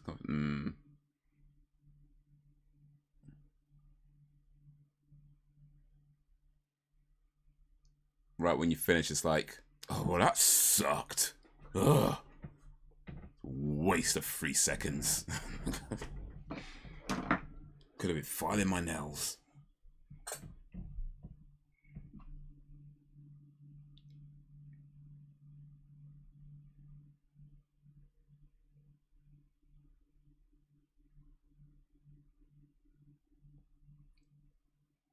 X on the window.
Mulder is colorblind.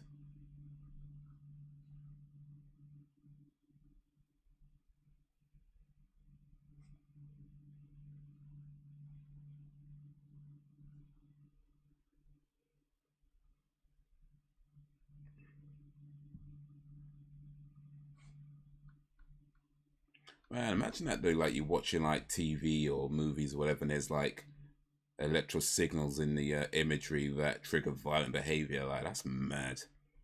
And it's not even that far-fetched.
Let me do that. I mean, we already know because there's like 7 more seasons or whatever after this, so 8 maybe.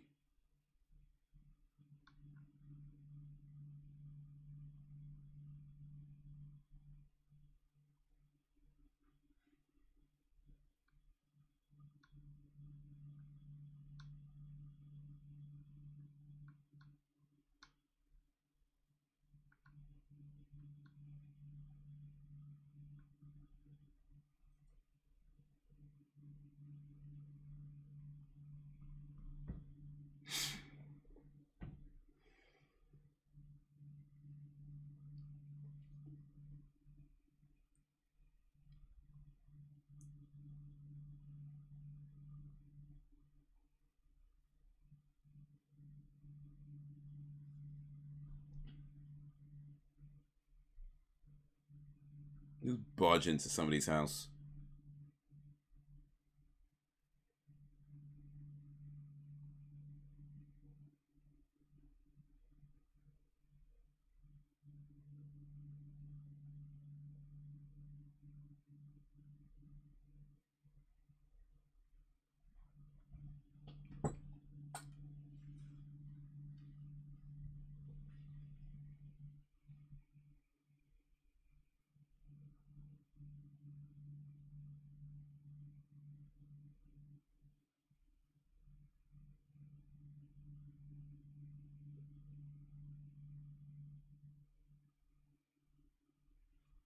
For an FBI agent, Scully had a crappy aim.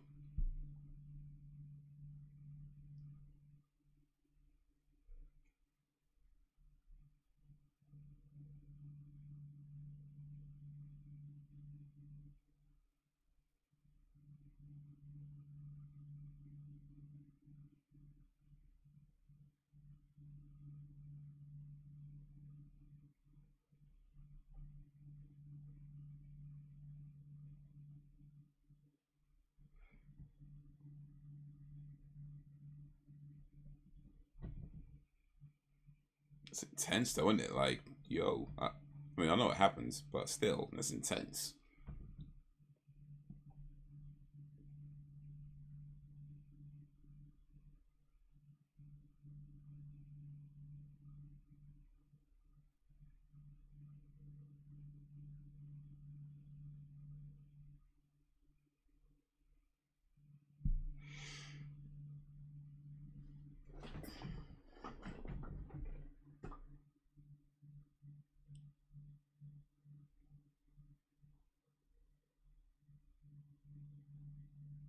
How many times has Scully been in hospital?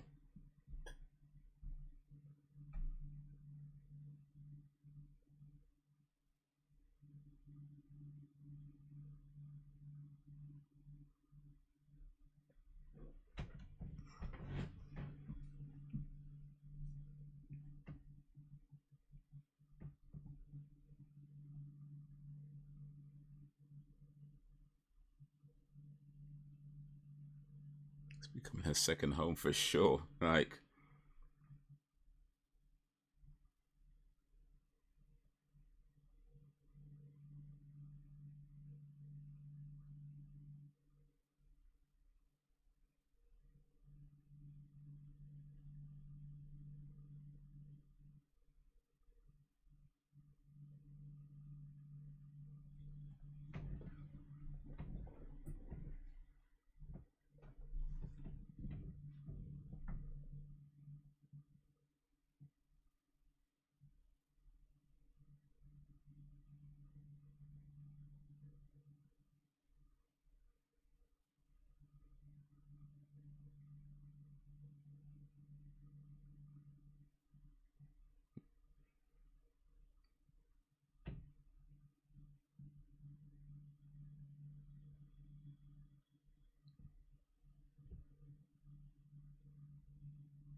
Cancer Man. The result is ahead of its time. Media plays with people. Oh, yes, indeed. Yeah, I didn't even think of it like that, but yeah.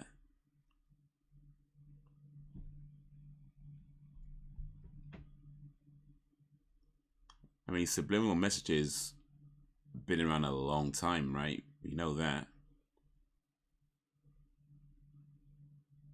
And of course, we all know about how messaging could be done really in subtle ways that you don't even know you're receiving any kind of message in. Things can influence your thoughts without you realizing that's what's happening. So maybe it's not as extreme as it is in this episode, but yeah. Yeah.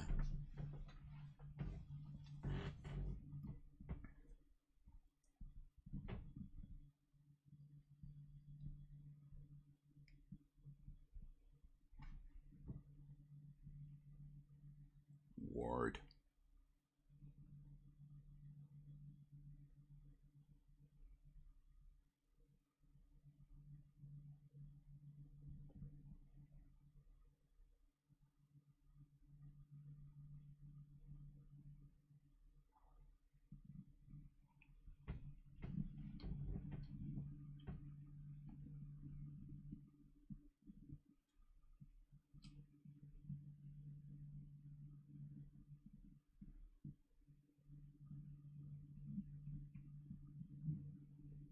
too late.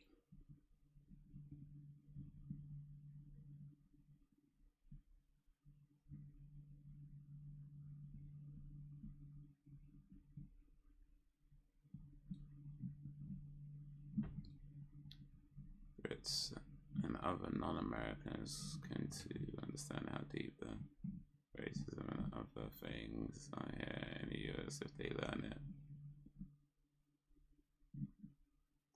Morley. With politics, COVID, race, men versus women.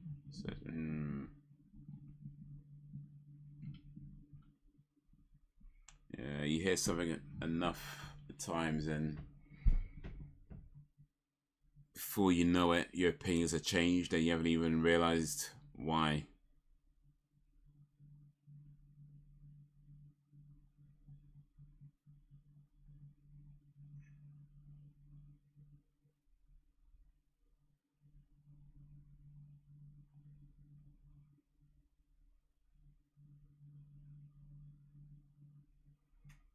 Feels like little red riding. Oh, that on screen, yeah.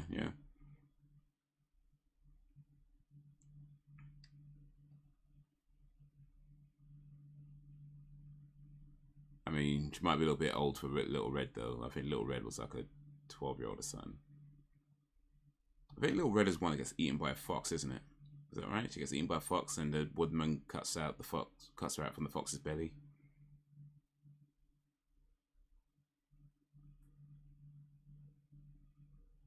You think that's gonna trigger that emotional spark? They use it to manipulate.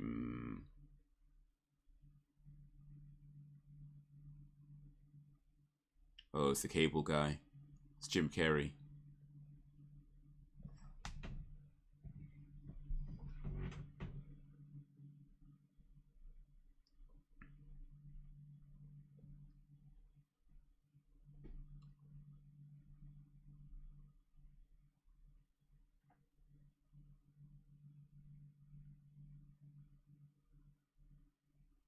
Yeah, it looks cool.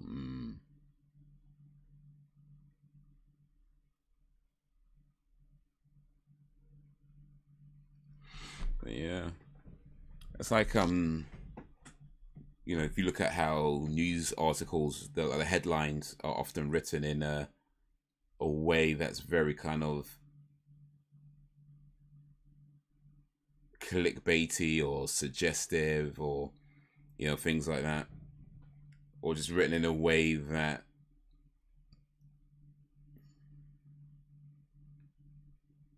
like is going to kind of trigger some kind of emotion, usually extreme emotion, or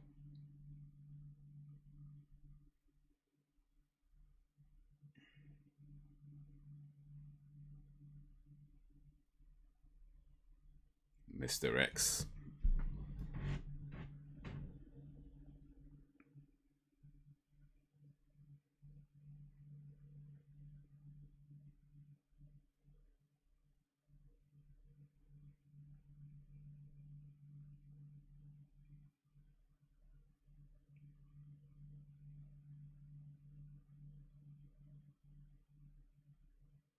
No.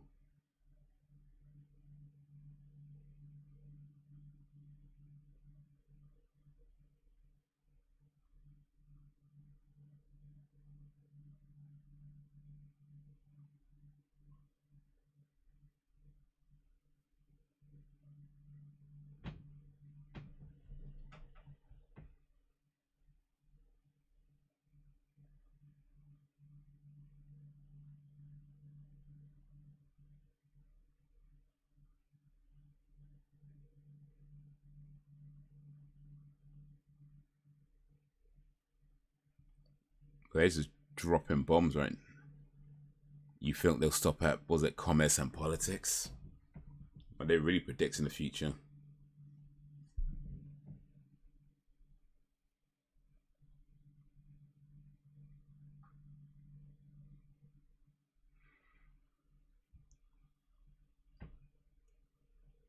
In this day and time, she and the big wolf, we roll in the bush together, smoking that good stuff. well, I mean, high times, right? Yeah. Headlines. If they do, they don't read because they can't get past the headline. Yeah, I ain't gonna lie, I'm guilty of that myself.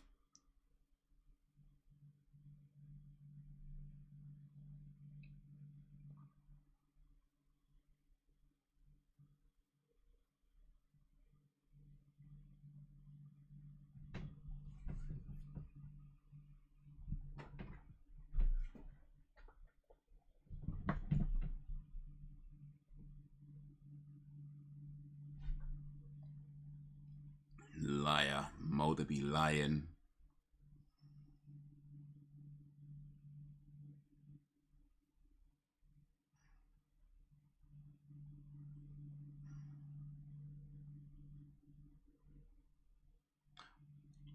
But yeah, it's like part of like the way the world is now. Is like there's so many headlines and articles, you can't read them all. So yeah, oftentimes you just see the headline.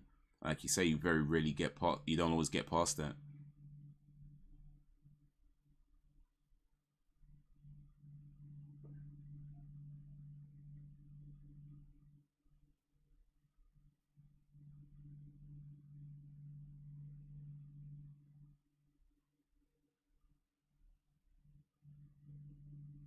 That person remains unknown.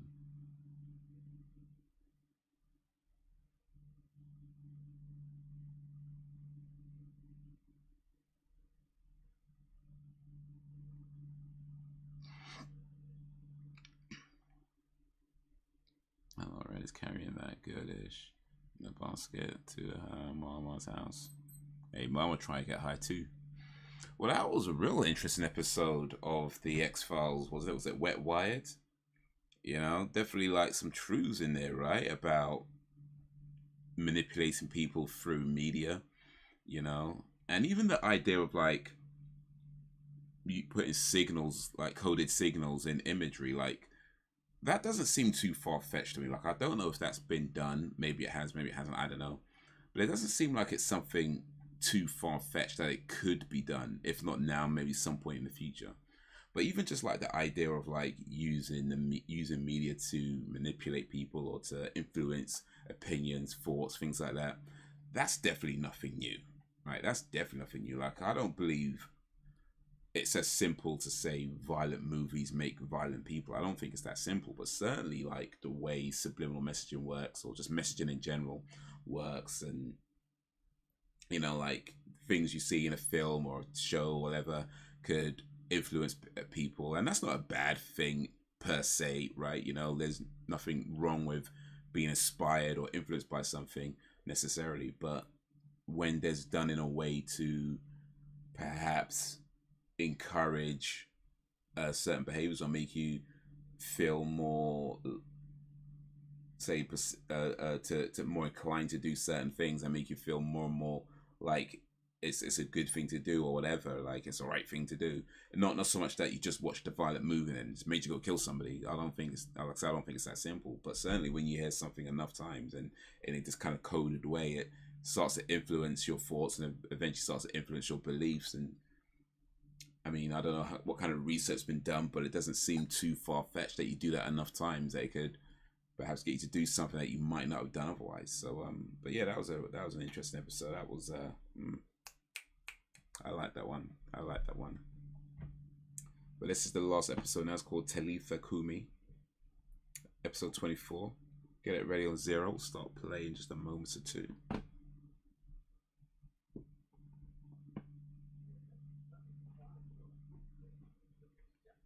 Be right back. All right, cool. I'll record it myself. COVID, not just stopped. Yeah, you already know. Mama be keeping a stash game on point. Yeah, she got that California.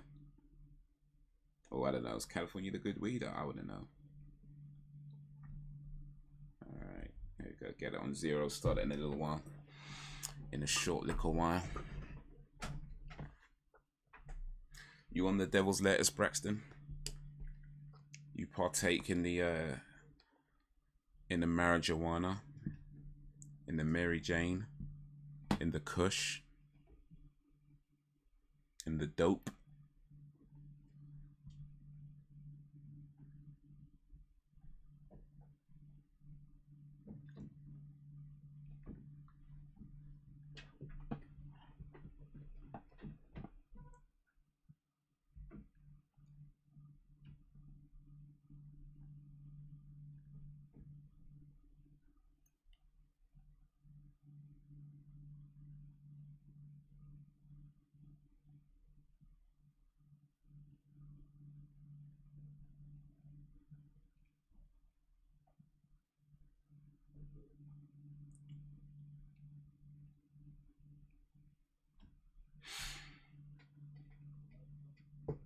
Yeah, I haven't done that stuff for a long time.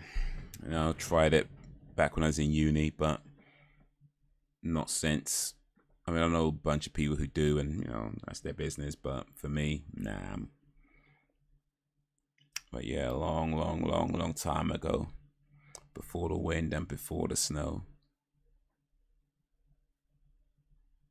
No, not yet. At least can't never say never. Wow, indeed, never say never. I mean, you know, everybody gotta make their own choices in life as to what they want to do, what they don't want to do. Ain't for me to tell you otherwise, but yeah, that ain't for me. I've tried it. I've tried it a few times, but that ain't for me.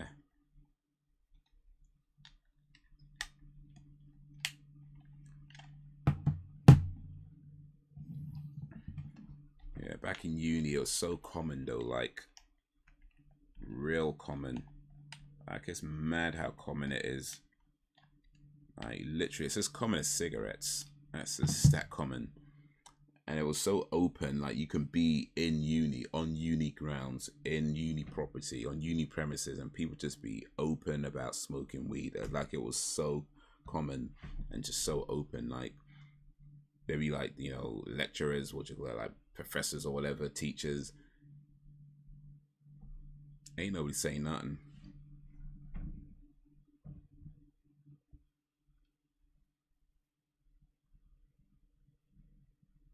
But hey, I ain't one to judge.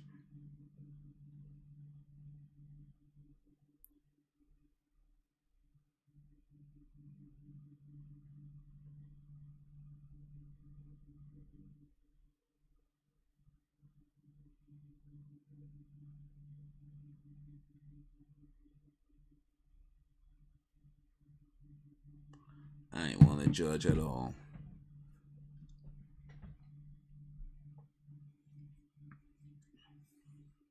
So, by the way, guys, I said this before. Let me say it again. Next Monday, 25th September, no stream. I'm going out. Should be going out to meet an old buddy. He's having an event. So yeah, no stream on Monday. I think by the time it's an afternoon thing, but I think by the time I get back, it's be too late. So yeah, no stream on Monday, 25th. That's this coming Monday, 25th September. Next week's Tuesday stream is 1 week, for 1 week only, watching Neighbours. Watching like 3-4 episodes of Neighbours, just for 1 week only. After that though, every Tuesday we're just gonna go straight into the X-Files. Like, I think there's not much point doing a poll, just because, you know, I plan on cutting down on the number of streams I do per week by January. So yeah, we're just gonna go straight into X-Files season 4, and then X-Files season 5, and then the way I've worked it out, by the time X-Files season 5 comes to an end, would be around about early-ish January, like maybe the first or second week in January. So that'd be a good place to kind of stop and move over to 1 stream a week. And then I think from there, my current thinking, and this might change by the time we get there, we'll see, but my current thinking is that we'll do like an alternating movie and game night. So 1 week be movie night, next week play some games, then back to movies and games and movies, game, go like that. That's my current thinking of how to handle the 1 stream a week, alternating between games and movies. That should hopefully be relatively easy to maintain. Sam's back. Let me hit this button. I was just saying, Sam, I don't know if you heard or not, but just saying that by the time I drop down to one stream a week, my current thinking is to do alternating movie and game nights. So 1 week movies, next week games, 1 week movies, next week games, and kind of switch it up that way. But I'm thinking like, yeah, once we get through, I think like season 5 of the X-Files, that should take us up to about first or second week in January. And yeah, from there drop down to one stream a week, and or more specifically one scheduled stream a week. I'll still try and do like some impromptu stuff, because I think once it's less scheduled, I should hopefully have more time and for other things, and you know, do the like be out somewhere, maybe drop a live stream from a car or whatever and stuff like that. So one scheduled stream a week, to be more specific. But yeah. That's the current plans, man. That's the current plans. But for now, hopefully y'all ready on 0. Oof, hit the wrong button there. Hopefully y'all ready on 0, because we're about to do the countdown. So if you're ready, and in 3, 2, 1, play. Sounds fine to me. Awesome. Awesome sauceum.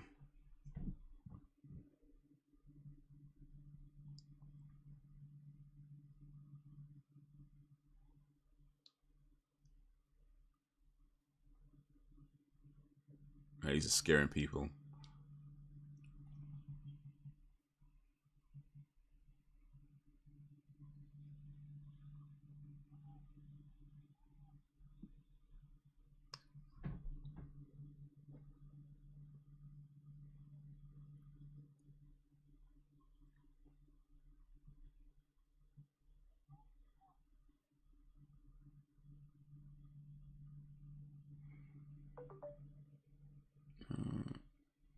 How come we don't do music streams anymore? No, I was just wondering.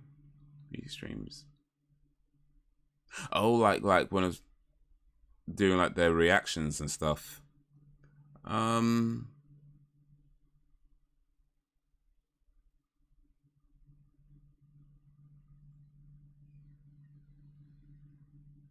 did I stop doing it? I think I might have just got bored.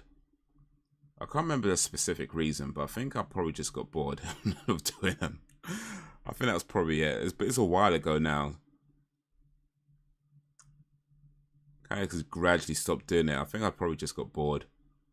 I mean, I like music, of course, and reactions could be fun and everything, but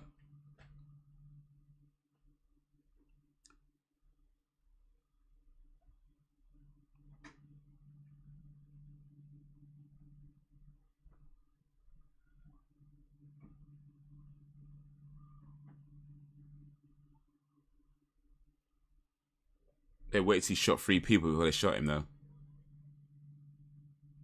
Oh, he tried, man. He tried.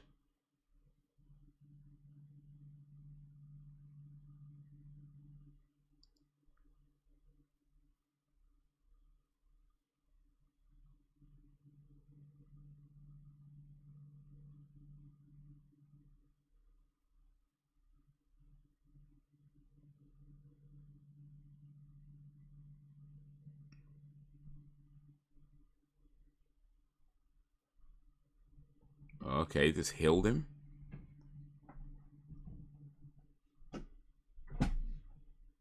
Music live streams.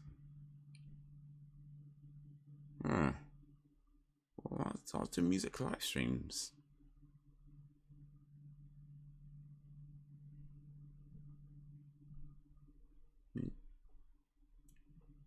So not reactions, but music live streams. What do you mean? Like, was I playing an instrument? Was I playing piano or something? Or because I think I remember doing a stream where I was playing piano, but I think I only ever did that once, if I remember correctly. So maybe not that.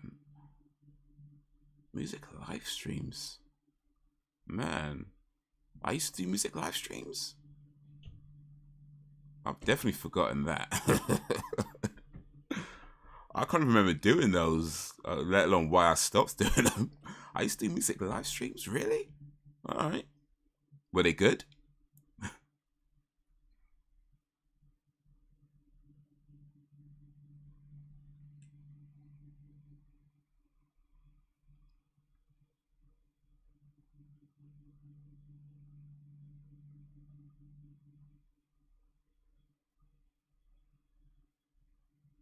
Hopefully they were entertaining streams and enjoyable to watch.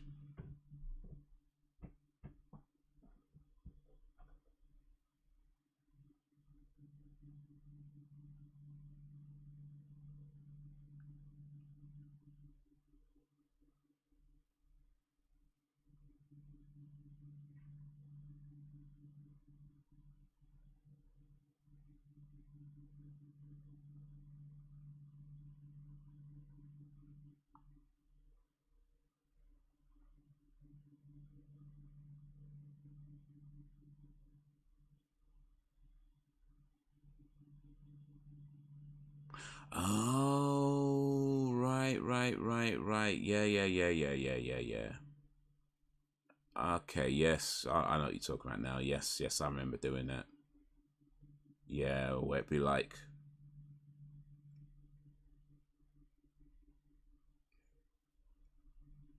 yeah, like 90s music or whatever the topic was. Yeah. I remember doing those. Yeah, they were okay, I guess. I can't remember why I stopped, to be honest, but I guess it was just a thing that happened over time. Like, you do it, we were doing the movies and then we were doing the TV, and I guess it just kind of fell to the wayside in that whole thing. But I can't remember if there was to my mind right now. I don't remember there of a specific reason, but yeah, probably just like kind of fell out.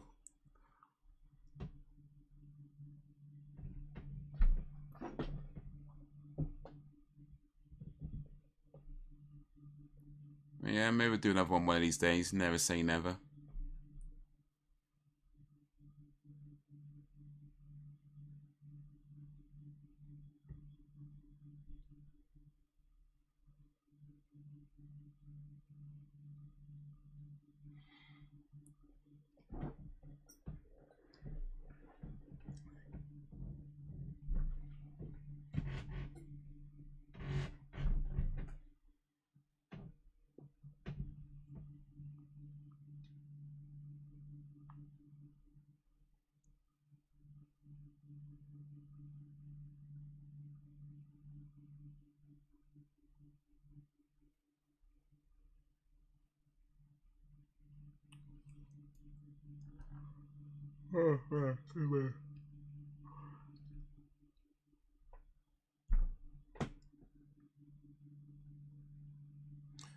I see this thing advertised, by the way, on Insta. It's called Simply Life, or I can't remember, something like that anyway. And the idea is that you send off like a blood sample, and they analyze your blood and do some bunch of tests, and they'll get back to you and let you know which foods are good for you and which, like, specifically good for you and specifically bad for you. Like, they will check like what you're intolerant to and what works best for you, and why, because certain foods might be causing you to feel tired or bloating because your body's not processing properly or whatever. And I see like a bunch of adverts on Insta coming up on my feed over it, and I thought, okay, this looks interesting. Maybe it can tell me certain things. But then I looked at the thing, and it was like £200, like £100 and something pounds to find. I was like, no, I allow that. I ain't paying. It was 160, 170, whatever it was. I was like, nah, I don't think so. I'm not paying £170 just to be told don't eat bread or whatever. You know what I mean? It's like, nah, you need to see better than that.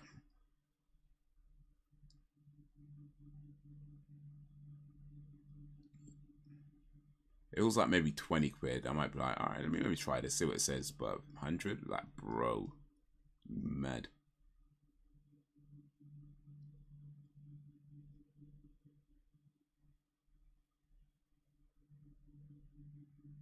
not saying you should. I'm just wondering why you stopped. That's all.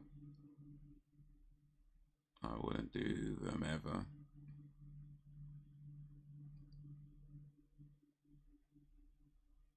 Oh, they arguing hard. Yeah, and I thought it was like interesting when I saw the ad pop up, like the idea that they can do a test and it might let you know if certain foods don't sit well with you. And I was thinking that could be interesting to know that, but yeah, not for 160, 70 quid or whatever. I was like, nah, allow that. Honestly, that's how I feel about a lot of things. Like, they look interesting, but then they put a price tag on it, and you're like, you know what? Not for that price.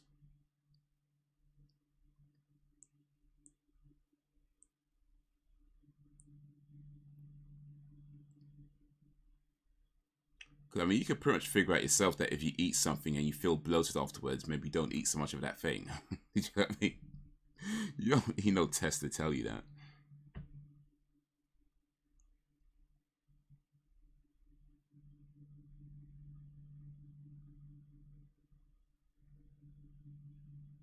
I'm on my way. But yeah, there's probably quite a few things I think I used to do that on the channel that I haven't really done so much for a while, for one reason or another. Just kind of like either things I just kind of just got bored of doing, or maybe missed it 1 week and then didn't realize I've missed it for like the next 5 years. You know.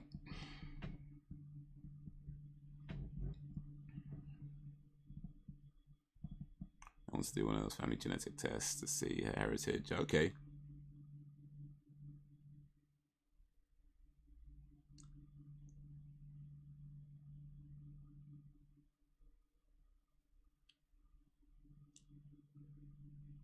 And if a heritage says something like Idris Elba's your real dad.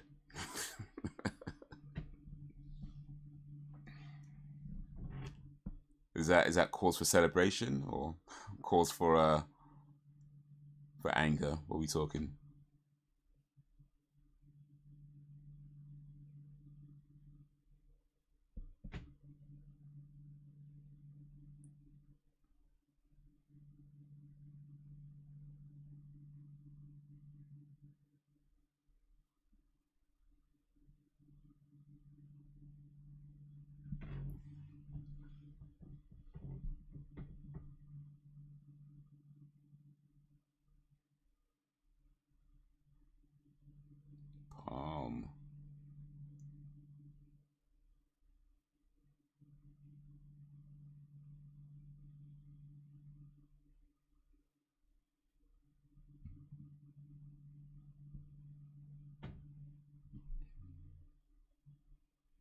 Going to deal with all the requests first. Oh, right. I see what you mean about the yeah. That's what you said you wouldn't do them ever. I thought you were talking about the test things, but I get it now. You're talking about the streams. Oh yeah, no, for sure. I think those requests do get a bit much. Matter of fact, speaking of that, now that I'm kind of remembering it a bit better, I do remember like there was quite a few people who would come in, make a request, hang until you do the request and leave. And it's like, okay, I get it. Nobody owes me anything, but yeah, I ain't gonna lie, it did kind of suck. They'll be all in there, they might chat for a little bit, and as soon as you do what they requested for, they'll just leave. And it's like, all right, well, screw you then.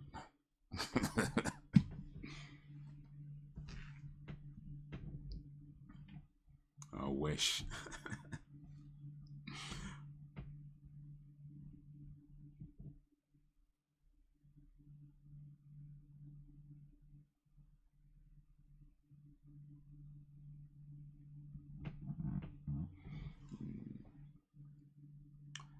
Yeah, I thought about doing one of those genetic tests as well, like where they find your heritage, and because you hear some really interesting results that people have gotten back. I mean, I'm pretty sure I know my heritage. I'll say right now I'm probably about 90% certain I know what my heritage is. But then at the same time, part of me kind of feels like, do I need to know? You know what I mean? How important is it? I don't know, how much do these things cost actually? Let's see.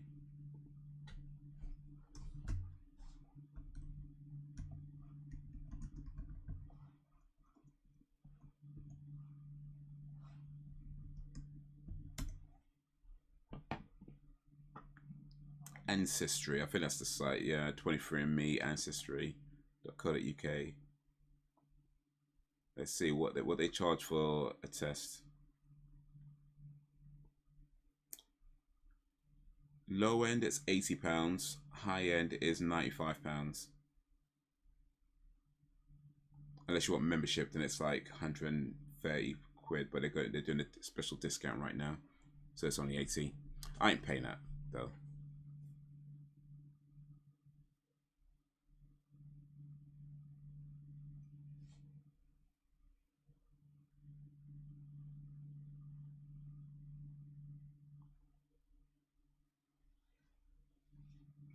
That's rude. At least we stayed, even when we didn't like the song. Indeed, the real ones.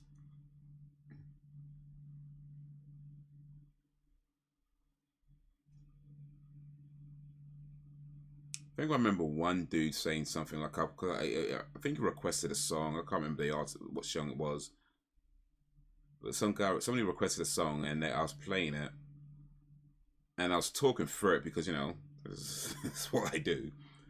And I remember he said something in the chat like, "Oh, just listen to the song."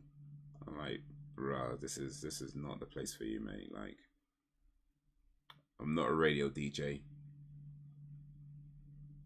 Matter of fact, if I was, I'd still talk through the song. So it's like, it's not the place for you." But yes, 80 quid for an ancestry DNA test, or £79 plus shipping. It says.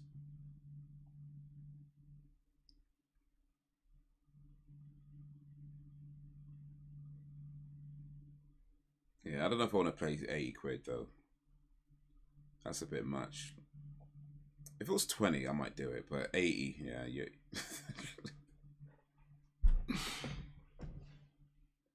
I'm a cheapskate, I ain't gonna lie, man. About 20 quid is the max I'd want to play out. £20, like 15 to £20. I feel like that's I'd do it for 15 to £20. 80 though, I don't know, man. That's pushing it, fam. You're pushing it.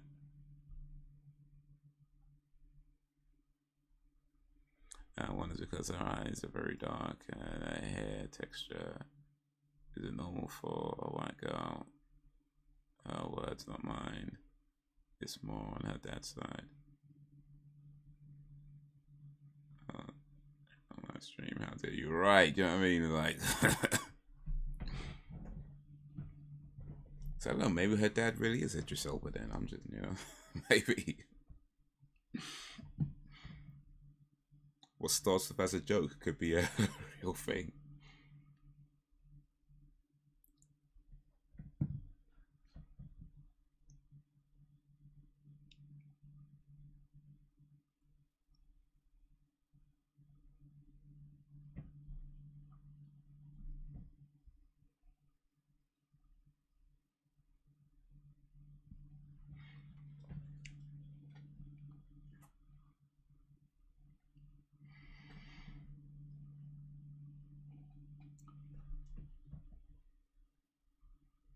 Yeah.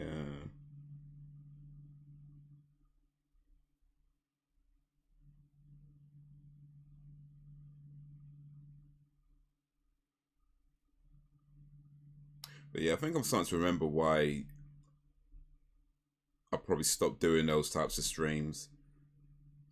Like I said, I mean, yeah, I think that, yeah, probably ended up kind of falling by the wayside. But I think part of the reason probably was that maybe there's too many annoying people in those streams. I'm thinking that's probably part of it that happened. Like, there's too many annoying people, and I just kind of maybe over time felt less and less inclined to keep doing them.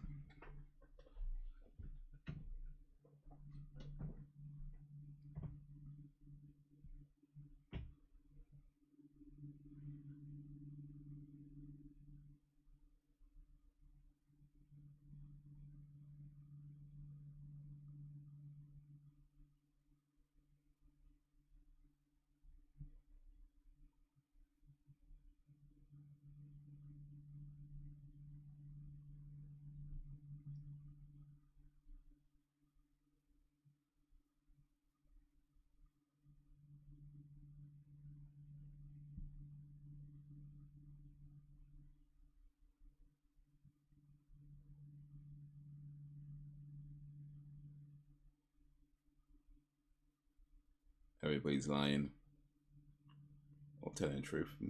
Guess we'll never know. It's the final episode of the season.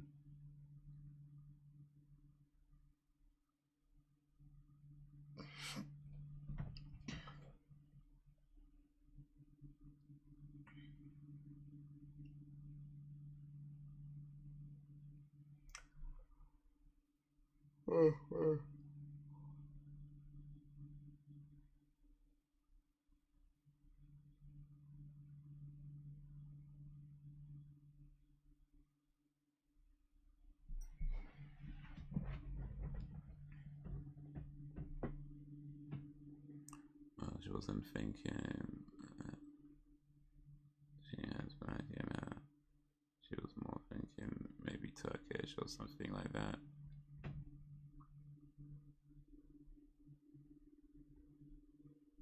That's the thing, though. Is like, I mean, when I've seen people talk about these ancestry tests, like what they think their heritage is like, it's completely different. So she might be thinking it's Turkish, but then the results come back and it's like Idris Elba. Idris Elba spent some time in Turkey. That's what.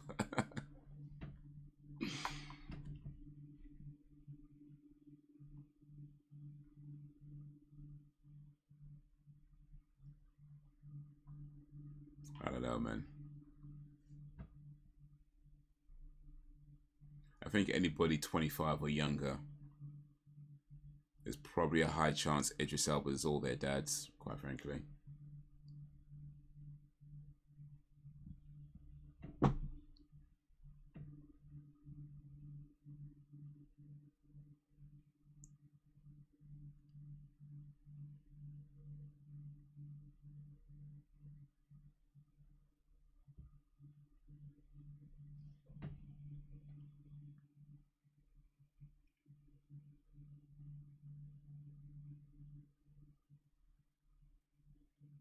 So Elliot's not Elle's dad, is that right?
He isn't. Okay.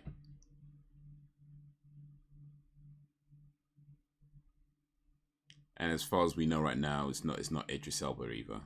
Okay, cool.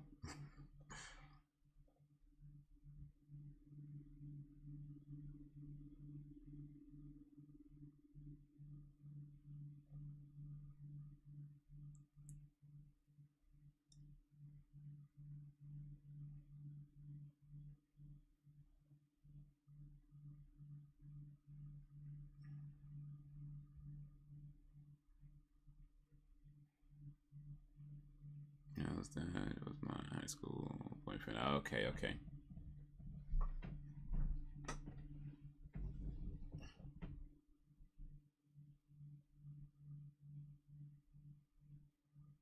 Do you know if he had like a Turkish heritage or anything that might have triggered? I mean, I'm kind of guessing not, but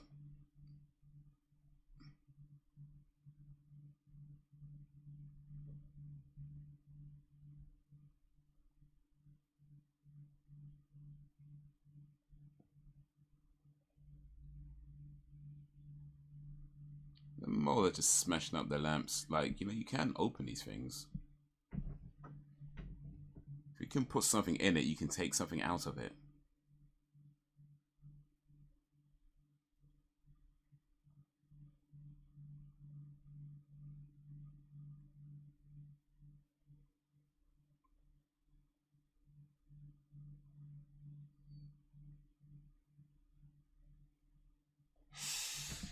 Oof, well, Mrs. Mulder has got her own secrets, huh? We want some DNA and stuff. We never knew, know for sure. You know, like, people have been traveling the world for many, many years, so it's like,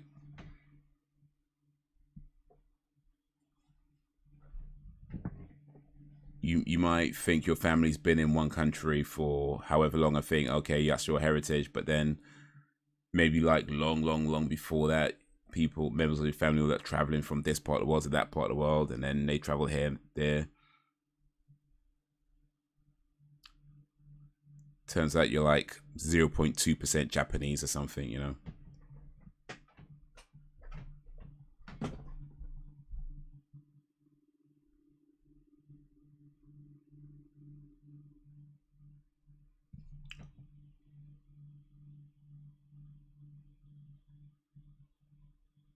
Oh, man.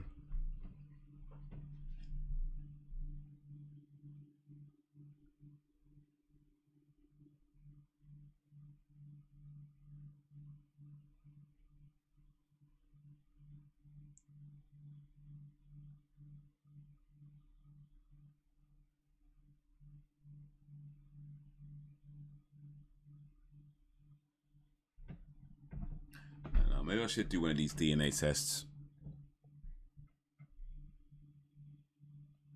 But I'll be disappointed if I do it and it just turns out it's just what I thought it was. Like, you know, if you spend £80 on this thing, and I'm like, because I know I can trace my family in Nigeria to at least my grandparents. Before that, I don't know too much, like whether they were still in Nigeria before that or they were traveling. I don't know, but I know to at least my grandparents I can trace my family history to Nigeria.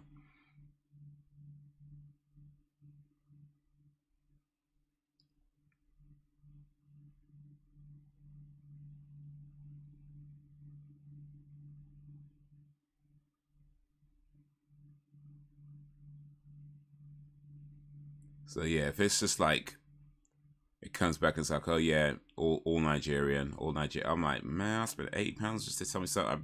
You know what I mean? So if I did it, I'd want to be like, okay,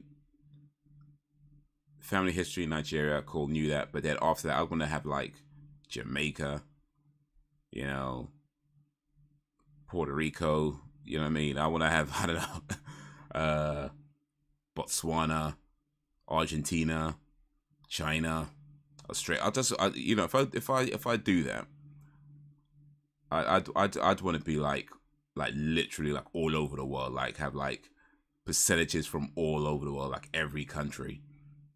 I'd be a bit annoyed if it was just like, I don't know, 99%. That is like, bro, like I already knew that. That sucks.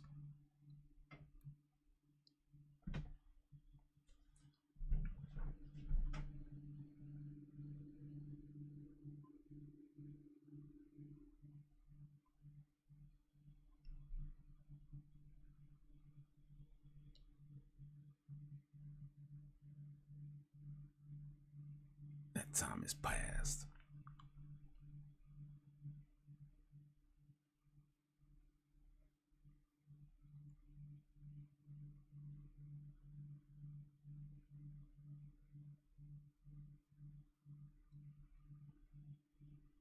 My grandparents and great grandparents on the streets of Louisiana in the 1900s and up. 1900s. 20th century.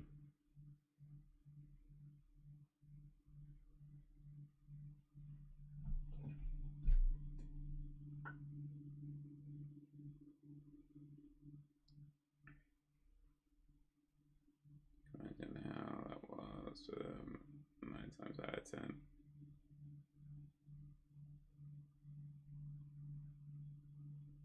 Oh, he ran.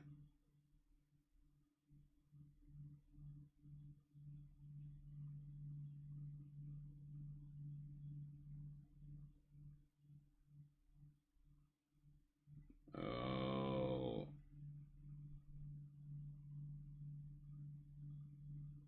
He pulled the old switcheroo. But this guy could like shapeshift. That's crazy. Shapeshift and heal.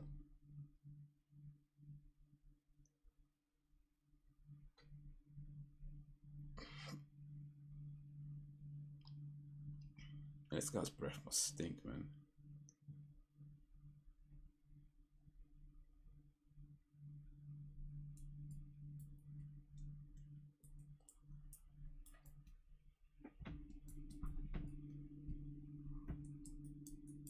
Oh,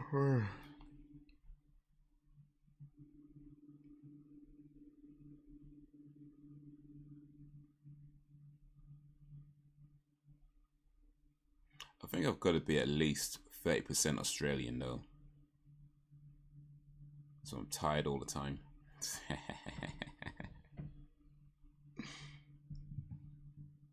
My ancestors were on hammocks in the sun.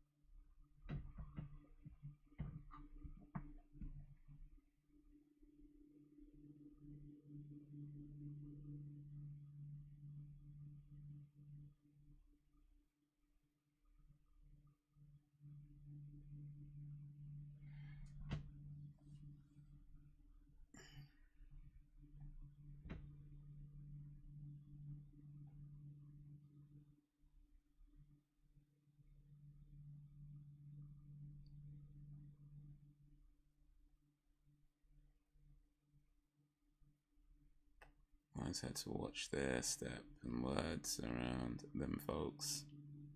Yeah. The history of violence in the United States of America. America.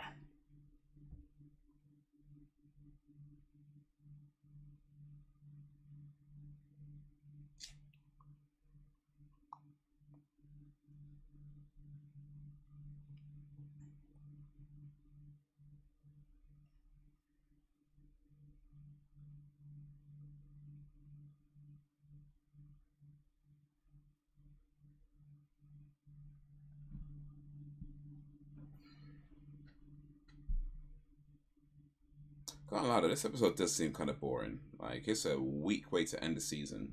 I mean, it had an interesting premise, but they just like dropped the ball so hard. Hey, this guy.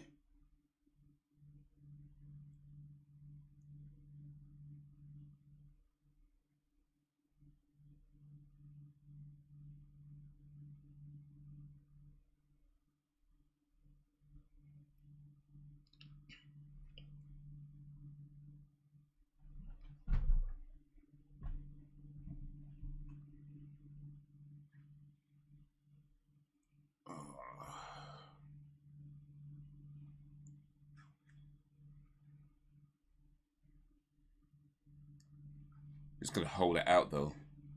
Maybe put it in his pocket to hide it.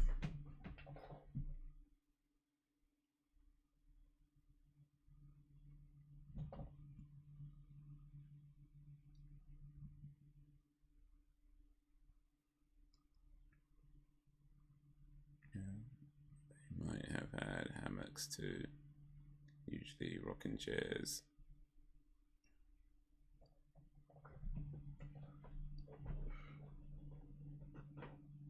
Rocking chairs on the front porch.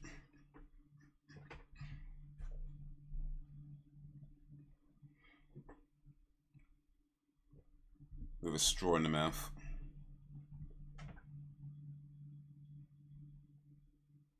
Yeah, I can dig it.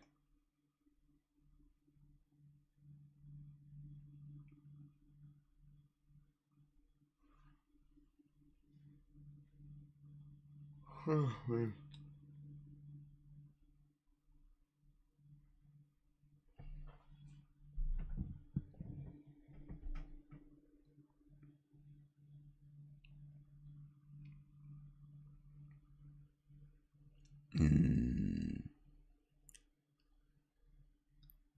All right, so if you guys did a DNA test, what do you think your heritage would be? I mean, apart from the obvious, of course, of where you're from, but what do you think your heritage would be? Like, specifically, like countries, like which countries do you think would show up on your DNA test?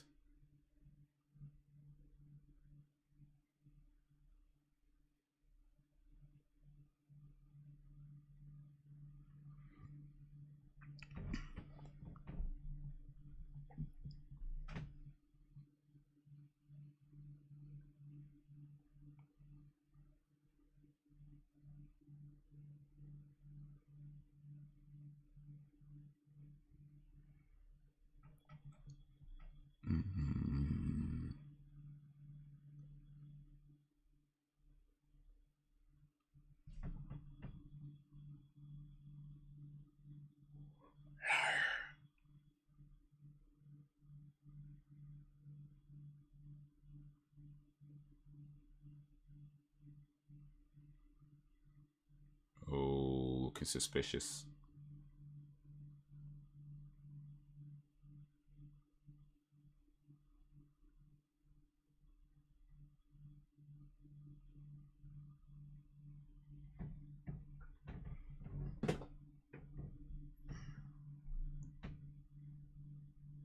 Yeah, on the front and back march with a dog peeling, green peas, chewing tobacco, with a spit can on the side, smoking a pipe, and keep him watching all the little youngins. Yeah.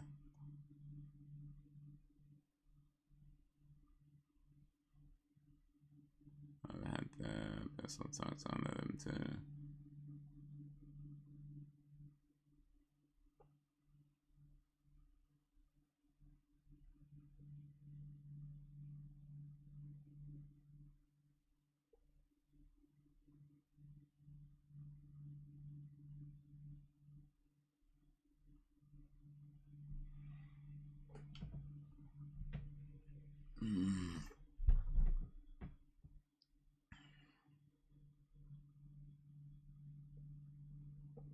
Wait a minute though, like, would you be chewing tobacco and smoke a pipe though, like at the same time? Because that seems like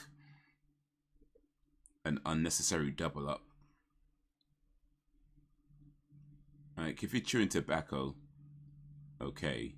If you're smoking a pipe, okay. But to chew tobacco and smoke a pipe, I don't mind finding out though.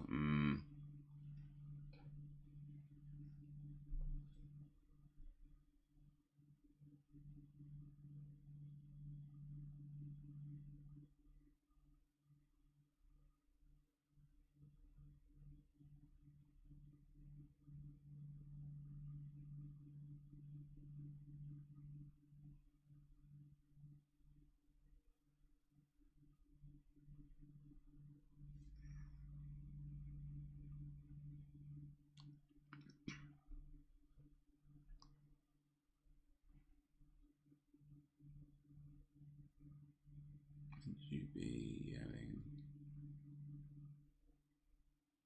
get off my lawn backs. Get off my damn lawn.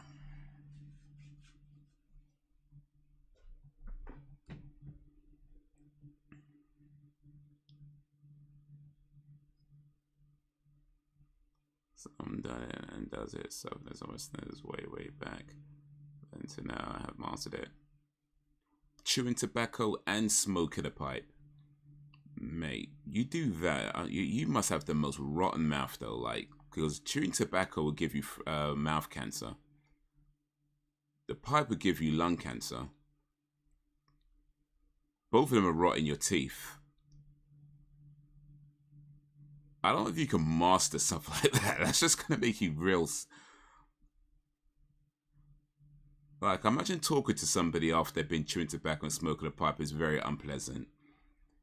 You know what I mean? You're standing in front of them and you can't really look them in the face because their breath stinks so bad. Like, that doesn't seem like a pleasant thing to do at all. It's like, pick one. I mean, either way, it's like, it's ruining your health. But doing both, that just sounds like a horrible idea.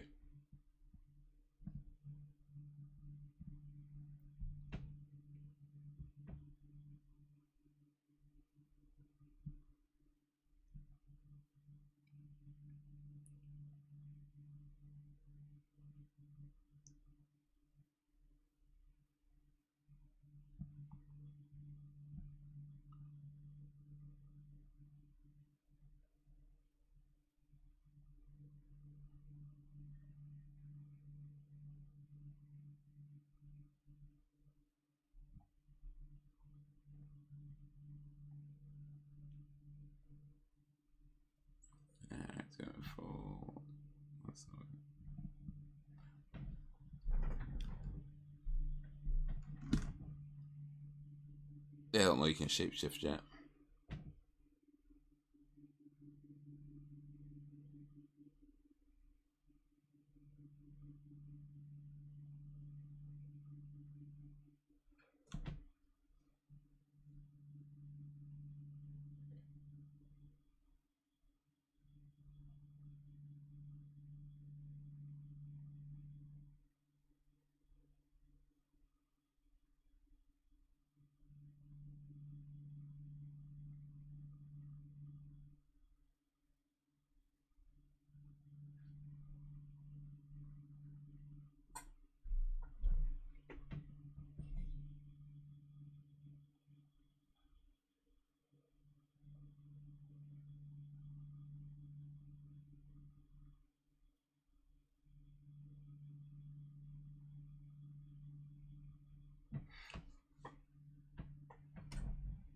Yeah, they do that sometimes, and you'd be surprised they don't have nice teeth. Their own teeth. Chewing tobacco and smoking a pipe, bruh. Well.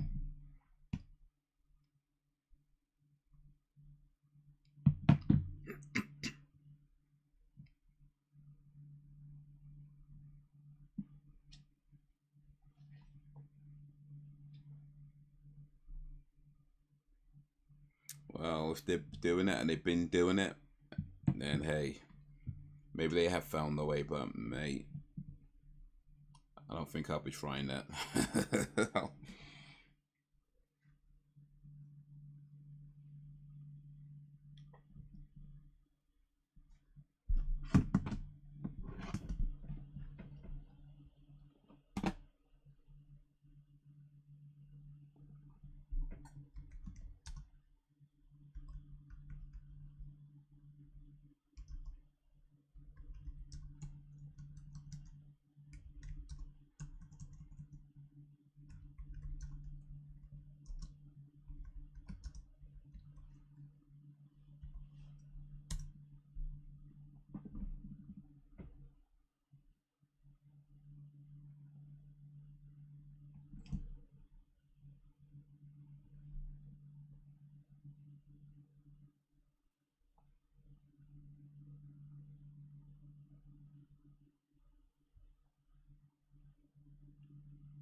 To be continued, you know.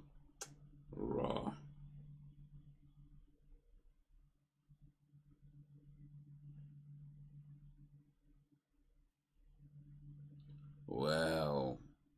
have to see how that concludes in a few weeks.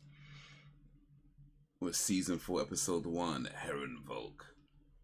I can't lie, that was a pretty boring episode. That actually didn't do it for me at all, and a kind of a weak way to end the season. But yeah, we have to wait a while to find out what actually happens, whether he kills him or not. But yeah, that was boring. I ain't gonna lie, that was actually pretty boring. So hopefully you guys enjoyed it more than I did. But that last episode was boring. The second episode we watched though with the what was the second episode we watched again about the TV? That was a really interesting one. That's my favorite episode of today's stream actually. And the first one was pretty cool as well. But this one was just boring. So we'll see if it gets better or not later. But oh well. That was the last episode of season 3. Next week, for 1 week only, watching Neighbours, and then we go to season 4 and then season 5 to stay alive. I just pressed something I didn't mean to press, but anyway.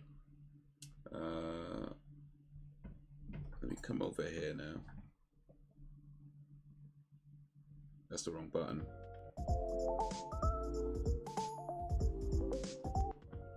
That's what I wanted. There we go. That's what I wanted.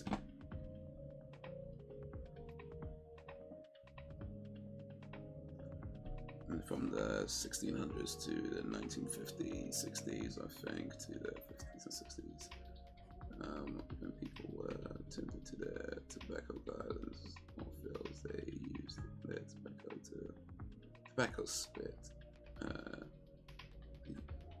spit keep their tobacco cover fresh. So they spit on tobacco. I mean, they'll spit tobacco to keep their tobacco. All right. Well, that just makes me glad I don't smoke, quite frankly. That sounds awful. But hey, people digging it. I don't mind episodes so much. Yeah. Maybe the follow-up episode brings it home. But yeah, it wasn't doing it for me. To be fair though, I felt like the final episodes of that we watched on stream I tend to find a bit boring, and it could be just that my attention is just not all there by the time we get to the 3rd episode of the evening. You know, that could very well be it. You know, because like we just won 2 episodes, it gets later in the day. You know, we're getting more and more tired, and perhaps my attention is just waning a bit too much, and so yeah.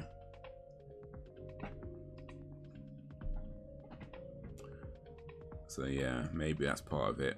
Maybe. That's all they did.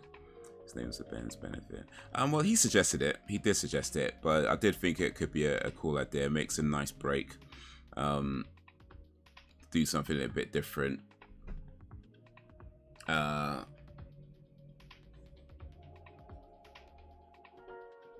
something a little bit different.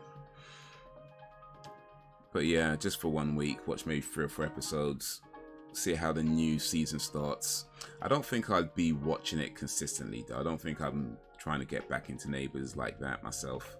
But yeah, I mean, I was big into Neighbours for a while. It was a big part of my life for a while, and it ended, and now it's coming back. I'm not sure if it's a good idea to bring it back, to be honest with you. I feel like they probably should just leave it ended, you know, but you know, they're bringing it back, so yeah, check it out for a week. Then get back to X-Files.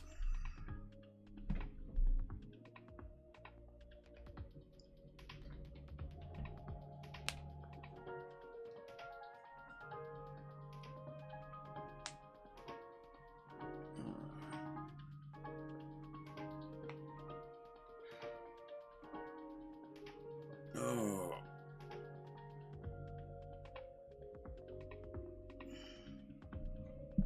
But yeah, Brax, I'm looking at some pictures of people who chew tobacco. Let me show you actually.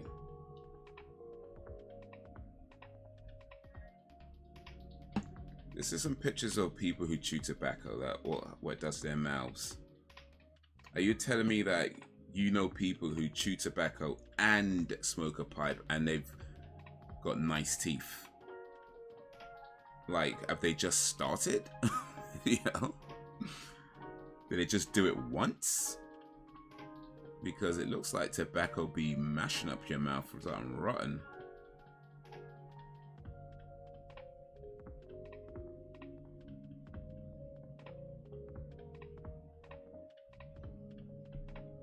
It's been years since I watched Neighbours. Yeah, no, same. Well, apart from when it was ending, I watched the last few episodes of that when I knew it was ending. But yeah, I think the last time I watched Neighbours like properly would have been 2000. I can't remember. But it was when I know it was when it moved to Channel 5, so like 2005 or something like that. 6 maybe. I don't remember. I remember they moved to Channel 5, and that's when I stopped watching it.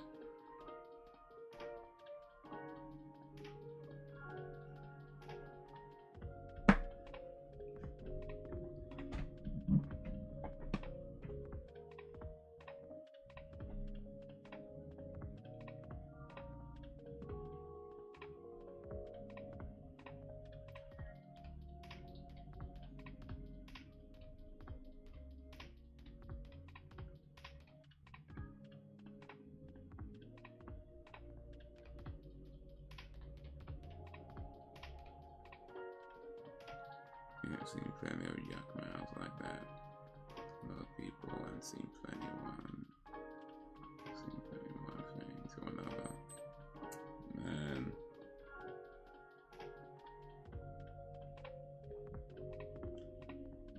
Alright, let me ask you guys a question. You meet a girl or a guy, right? Banging, beautiful, hottest person you've ever seen in your life. You're interested, they're interested, you're you're getting along, but then maybe you meet them and it's like, the lighting's a bit dark or whatever, so you don't see everything so clearly, but you're getting along, and then, I don't know, you get her home, or you get him home, and now you got the lights on properly, they smile, and their mouth is like this. What's happening next? They finally smile and their mouth is just like this. What's happening next?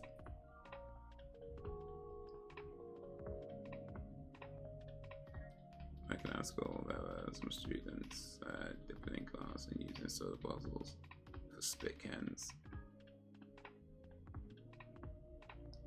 Dipping in class, is that what chewing tobacco is called? Dipping.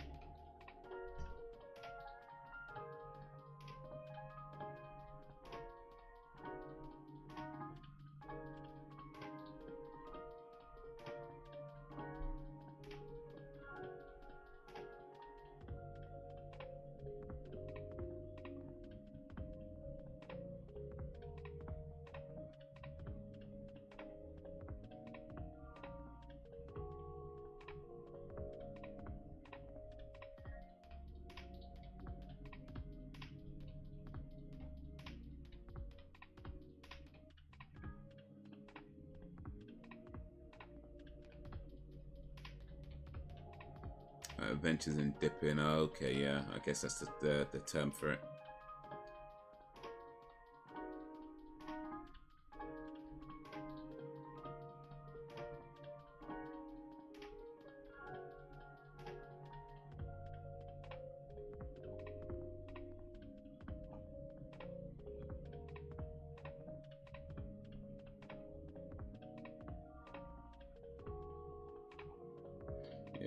As far as I'm aware, I don't think chewy tobacco is too popular over in the UK.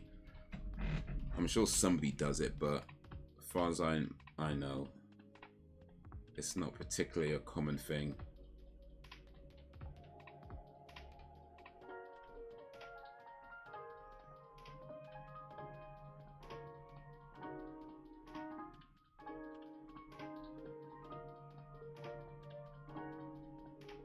What up, Ben?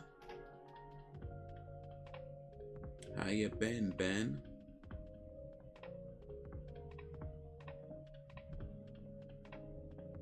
Yes, one for it. Depend on depth also means to leave or to get away and run. Oh, right, yeah, I know that kind of using.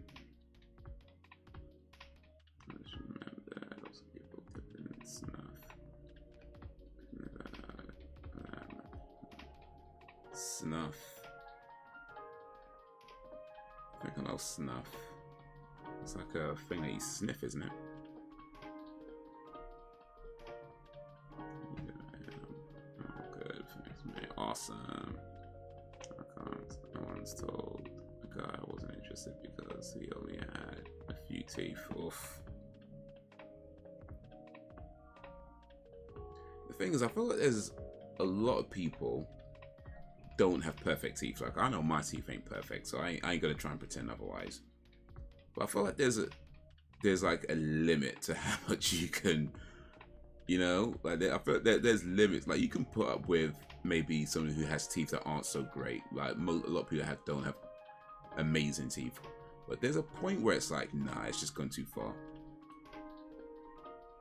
I feel there's a point where it's gone way too far. It's like, nah, there's something horribly wrong here.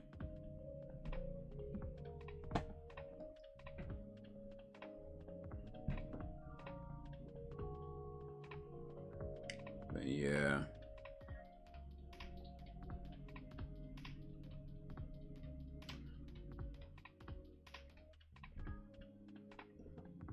So Ben, the question was, you meet a woman, right? Let's say you meet a woman in the club, beautiful, banging, beautifulest woman you ever met in your life. You're talking, you're getting along, you get her home, and this time the lights come on properly, and you can see her teeth, and her teeth are just like this. What's happening next? That was a question. So she's banging, beautiful, whatever woman you think is beautiful, that's her. Great personality, getting along. But once you finally see properly with the lights on, her teeth are just like this. What's happening next? Yeah, I haven't heard much about tobacco a little bit. You can snuff it. It's basically like a powdered version of tobacco. Snuff to,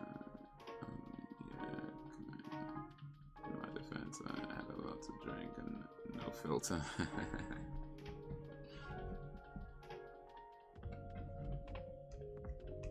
Yeah, definitely a lot of smokers over here, by the way. A lot of smokers over here, but like, I think that cigarettes would be popular. Cigars, maybe to a lesser extent, but to my knowledge, yeah, snuff or chewy tobacco, not so popular over here.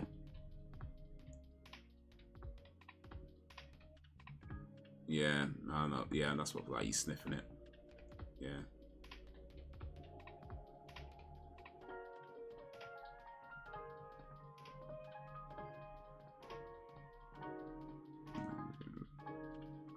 She was banging beautiful when the lights come on. Well, she's still got that pretty face, but the teeth are just oof.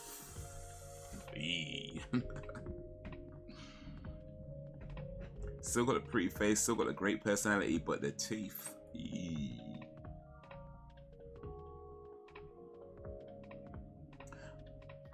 So yeah, by the way, real quick, next Monday, no stream. Monday 25th of September, no stream.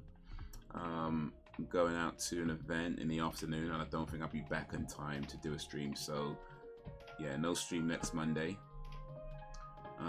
Next week, Tuesday, 1 week only, Neighbours. Watch a few episodes of Neighbours for 1 week only.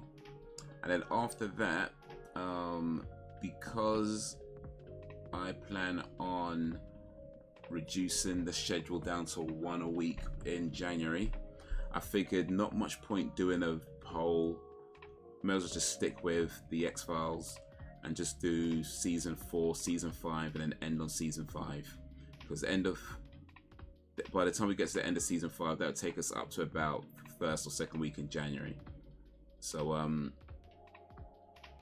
figure that'd be a good place to end.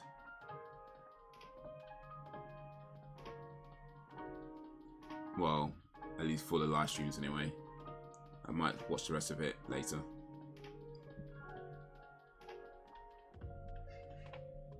I like to think I'd not be so shallow to judge someone based on looks, especially as I'm an ugly bastard myself. Gotta be honest though.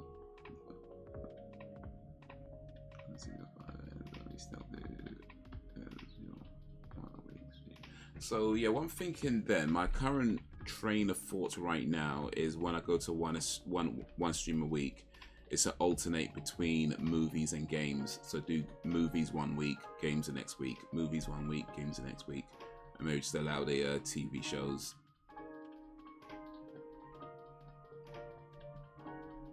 So that's my current way of thinking. But you know, we'll see how it goes. I mean, it's still what, 3 months ish, more than 3 months. So we'll see. But that's my current thinking right now. Alternate between games and movies. Probably going to be on a Tuesday. Again, that's my current thinking right now. Once a week on a Tuesday is what I'm currently thinking. But yeah, again, it's we'll see how it goes by the time we get there. Maybe that stays the same. Maybe it doesn't. We're still plenty of time to decide. But that's where my mind is currently at right now. Once a week on a Tuesday, alternate between games and movies.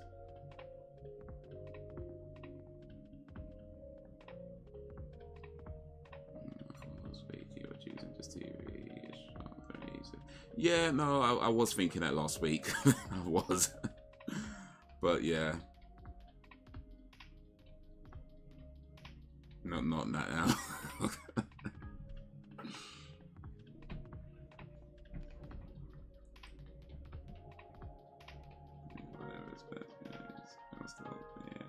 I appreciate that, Ben. Appreciate that. Thank you, thank you, thank you.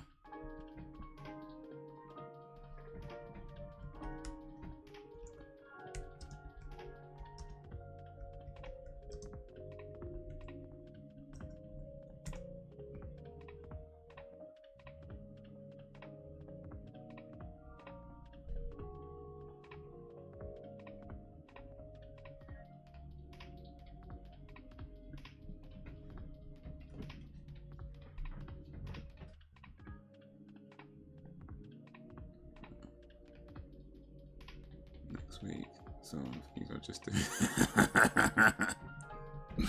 well, tune in next week to find out. You know what, I haven't fully started looking yet, but you know, here's the thing about Tinder. That's the wrong button for this button. It doesn't matter, just go here. Here's the thing about Tinder.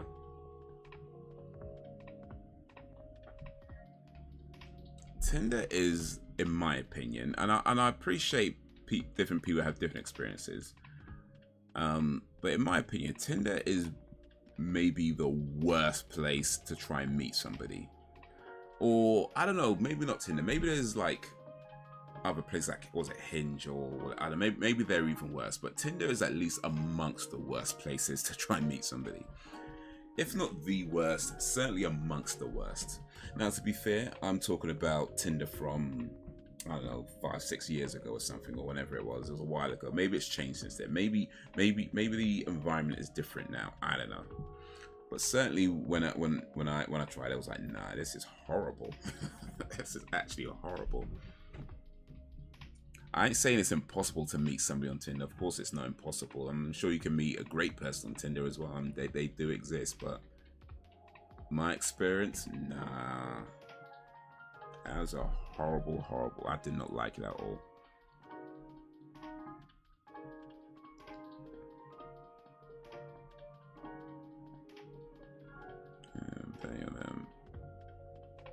And that caution: do not cross yellow tape. Look in mouth. You already answered it.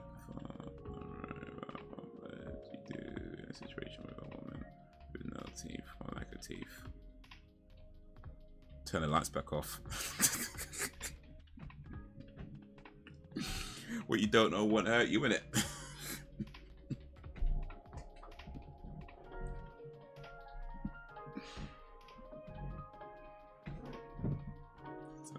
Same haze time, same. Yeah, exactly.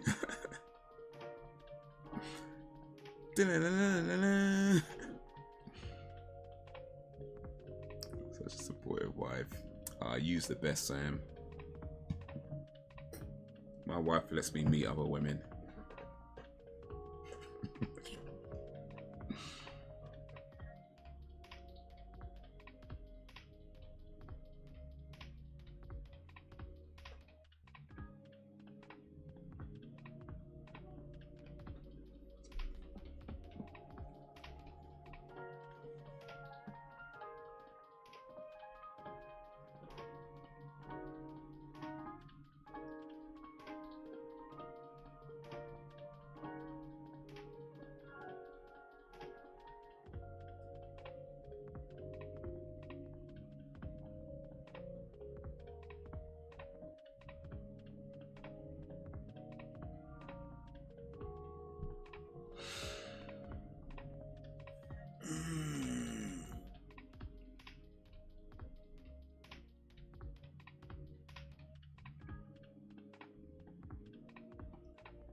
to the staining braces myself, which I'm gonna get when I change with an appointment.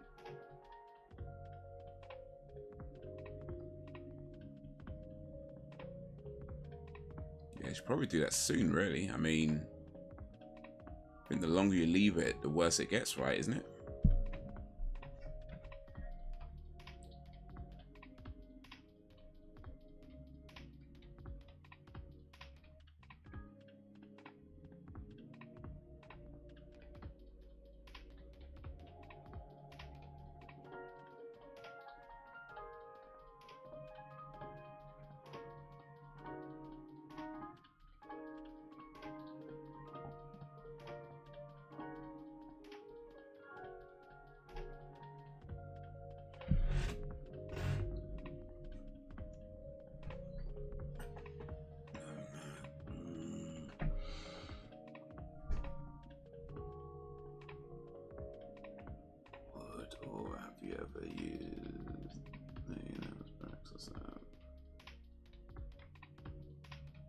How about you, Benjamin? Have you used a dating service app or otherwise?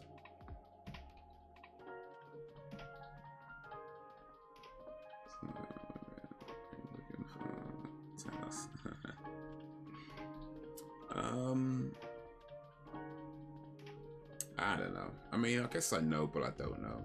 You know? That makes perfect sense, right? I guess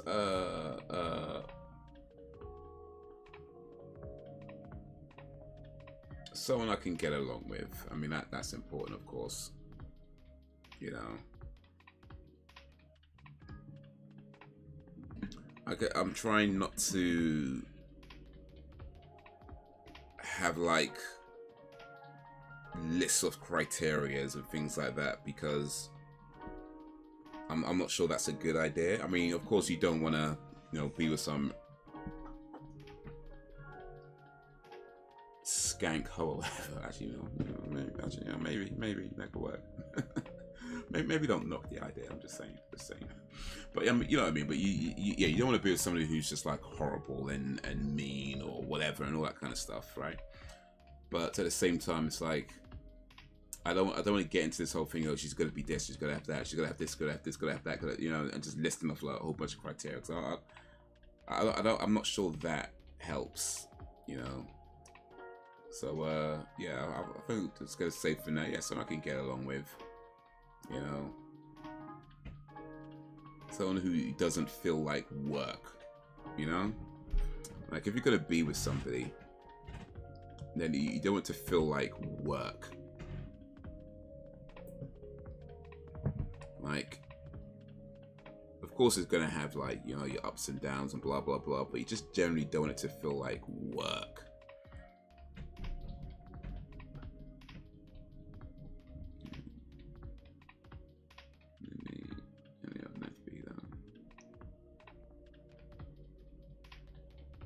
Yeah. Is that Facebook or FB might stand for something else in that case, just saying. I'm just saying.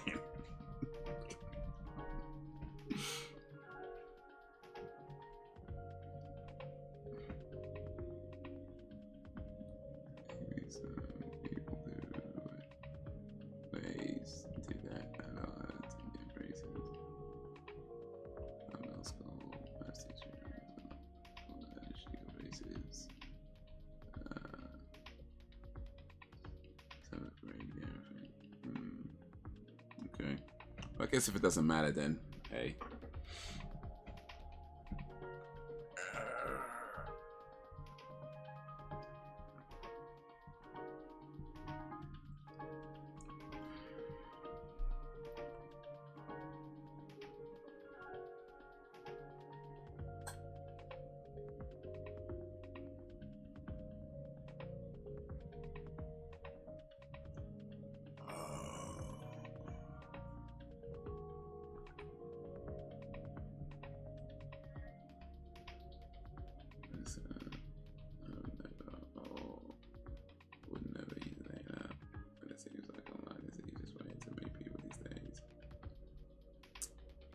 I mean, I don't know if it's easy, but yeah, it does feel like more and more that's how it is now. You know, like, I guess depending on your lifestyle and depending on what type of job you do and depending on this, that, and the third, you know, not everybody is in a position where you can just meet people naturally like that, you know, out in the wild, so to speak. You know, depending on what you do and how your life goes.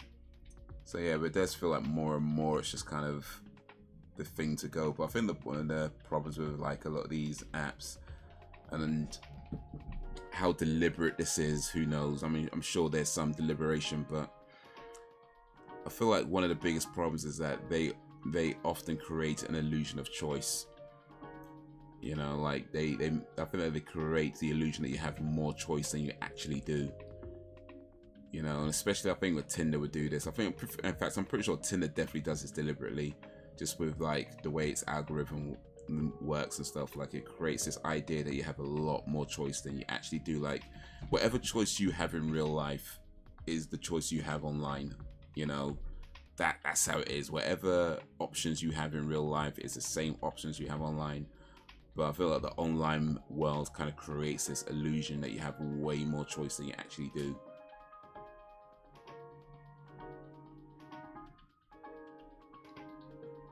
So you end up buying into their service and paying for their premiums and doing it for months and months on end, looking for that perfect somebody.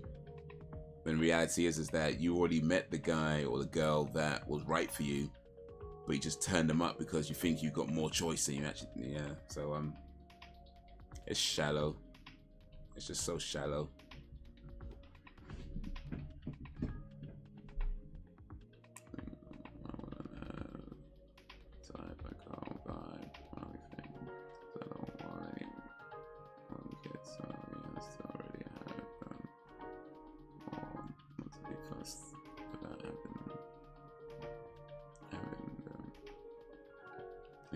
You done with kids then? Like no more babies coming out of you. Like none. I've done. Pushed out 3. No more. We're done. Sew me up. I'm done.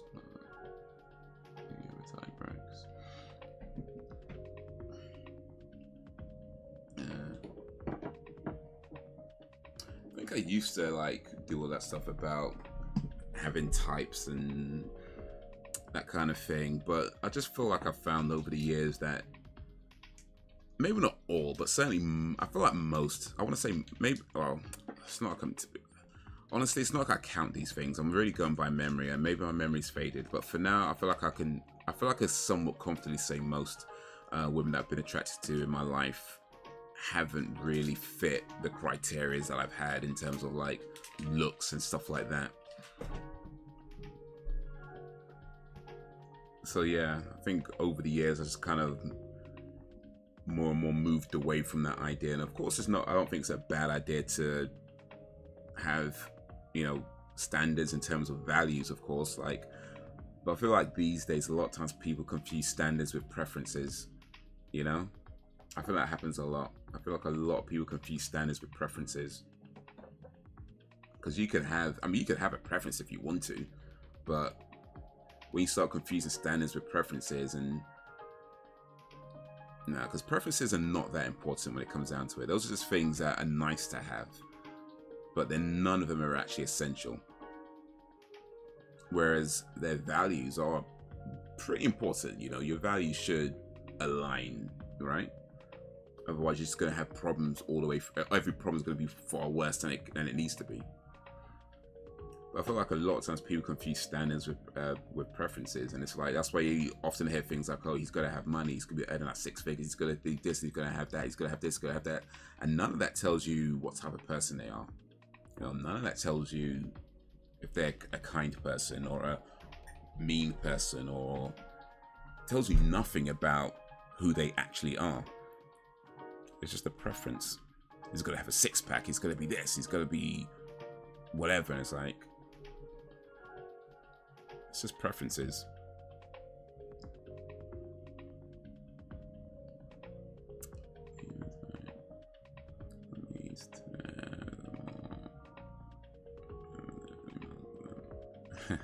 Most of them. Just the ones that are back could be missing. Done with the childbearing. Nah, fair.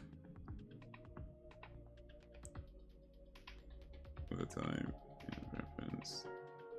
What's your standard? Do I have preferences? Kinda yes, kinda no. I mean, I guess because I'm religious, it'd be a preference if they are too. But I think I've come to realize that I wouldn't say it's not important, but at the same time, it's maybe not essential, you know?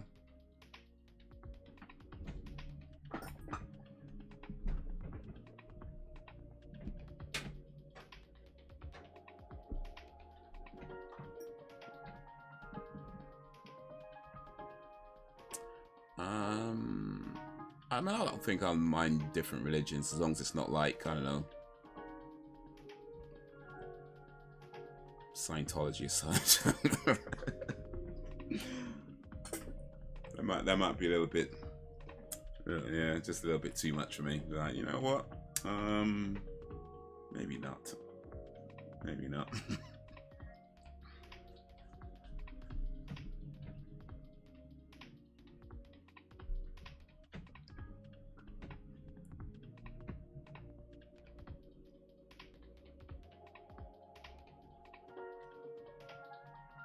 This is in a relationship. It's all about you come together despite differences. No, indeed, I'd agree with that. I'd agree with that. You know, like how you make it work. You know, by accept each other's differences and working within that. I feel like if you can't accept differences, of course, that's an issue, and that's going to cause more that's going to cause a lot of problems. But yeah, bringing it together and finding ways to make it work together. It's a beautiful thing, man. It's a beautiful thing. And maybe the way it works isn't necessarily the way you envisioned things in your life. And that's one of the things about sticking to this idea of preferences as well. Because we all have kind of ideas of how we think things should go. And sometimes I feel like we hold on too dearly to certain ideas of how we think something should go. And because it's not going in that way, we feel like it's a failure, it's wrong, it's a problem. And the truth is, it's not. Like, not everything has to go a very specific way. Like, things will work out how they work out, which may not be the way that you thought it would work out. But that doesn't mean it's not working out. It's just different from how you thought it would be. But I feel like sometimes we hold on too dearly to this idea of it has to be this very specific way. It has to go this very specific way. Everything has to be this way. And then again, it's just problems. It's just problems, and it's just headache and work, and it's like, bro, nitpicking and arguing over like nonsense details that don't matter.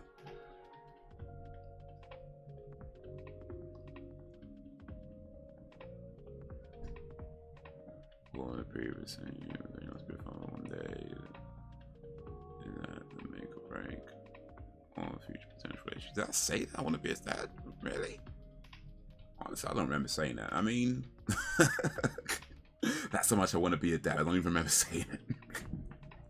I'm going to be a great father. I'm going to be a great father. I don't even remember even saying that. I mean, nah, that wouldn't be make or break for me.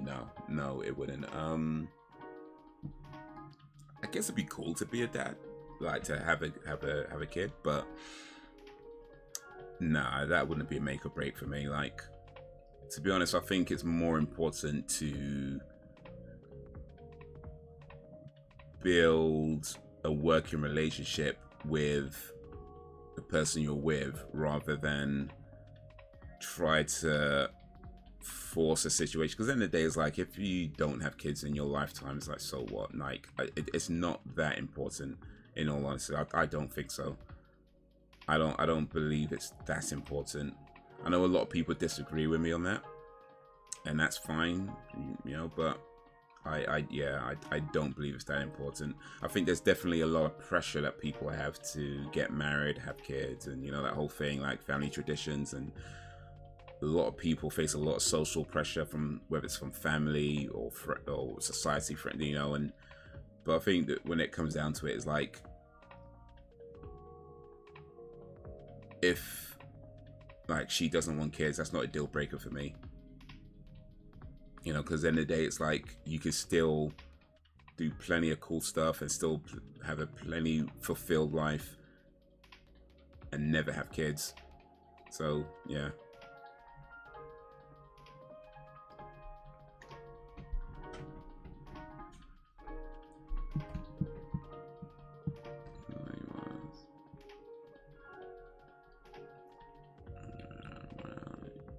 A bit shorter.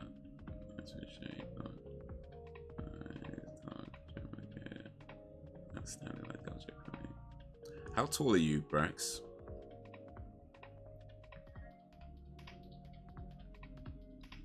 Matters a lot to people, especially females. I date a guy shorter than me. I'm 5 foot. I think guys shorter than you are children, Sam, actually, so that's probably best you don't. I think any dude shorter than you is probably a child, so yeah, don't do that. Don't do that.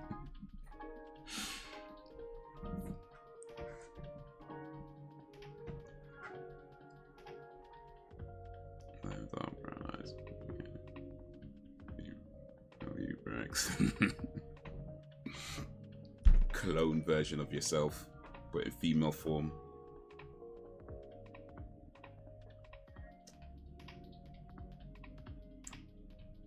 You know, I mean, I don't know if this is right. This is accurate. What's the word? Accurate now.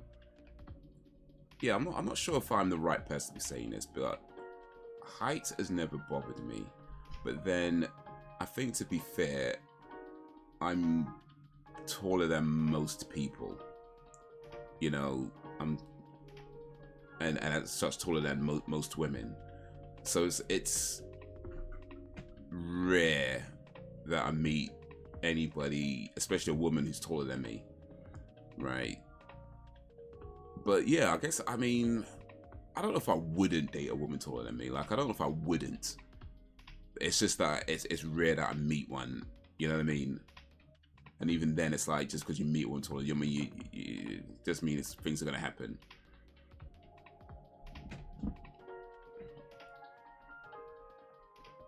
I mean, well, so I can legally slap you. You have to stand on a couple of chairs, though. Get like a step ladder or something. Just wait. Wait.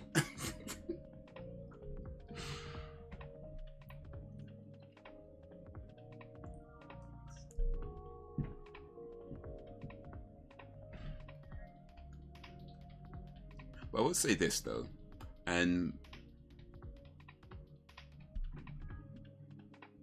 Brax, perhaps this doesn't apply to you.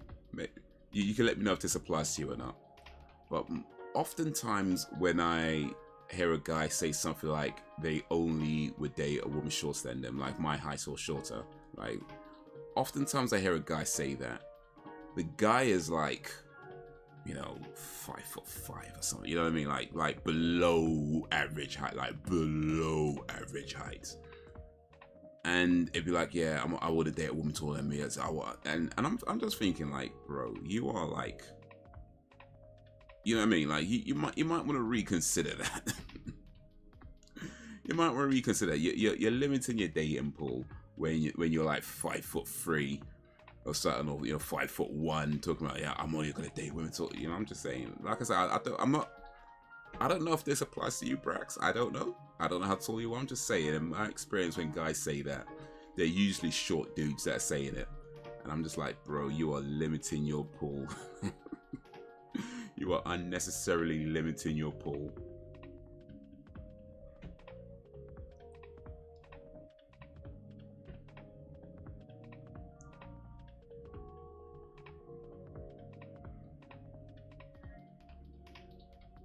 Cover your balls in that case, Haze. Maybe like a punching bag. You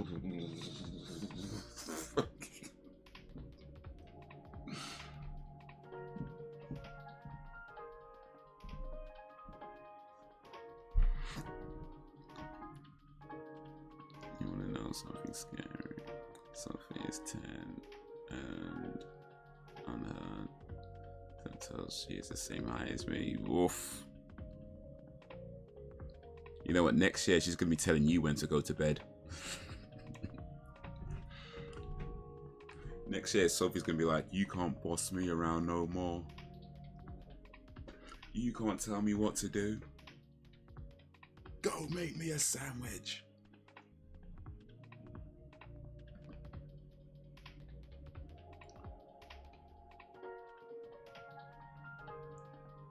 Oh, I don't know.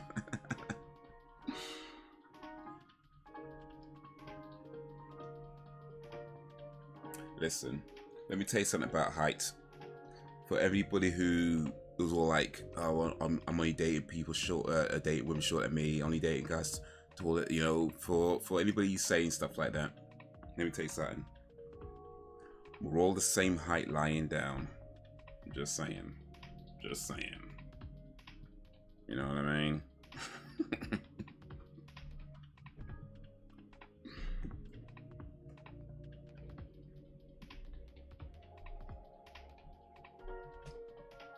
But actually, to be fair, we're not all the same height lying down. Some of you are.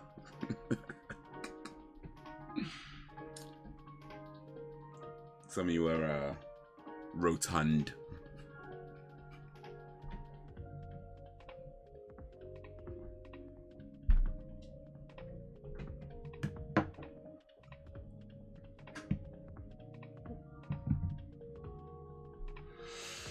But guys, oof. It's about that time. I need to start winding down. Next live stream should be on Thursday, 8 p.m. GMT.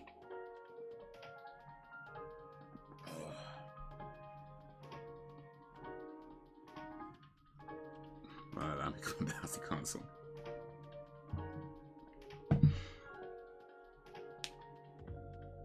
Well, that could be fun for her. Just saying. Put it on your dating profile. But yeah, next live should be Thursday, guys. You've been awesome as always. Appreciate you and all that you do. Oh, wait.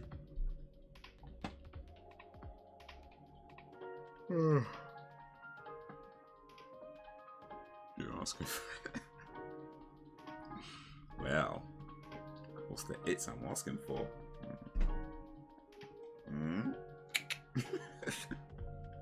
You know what, let me get off this before I say something I won't regret. But guys, yeah. Till whenever, if ever, peace.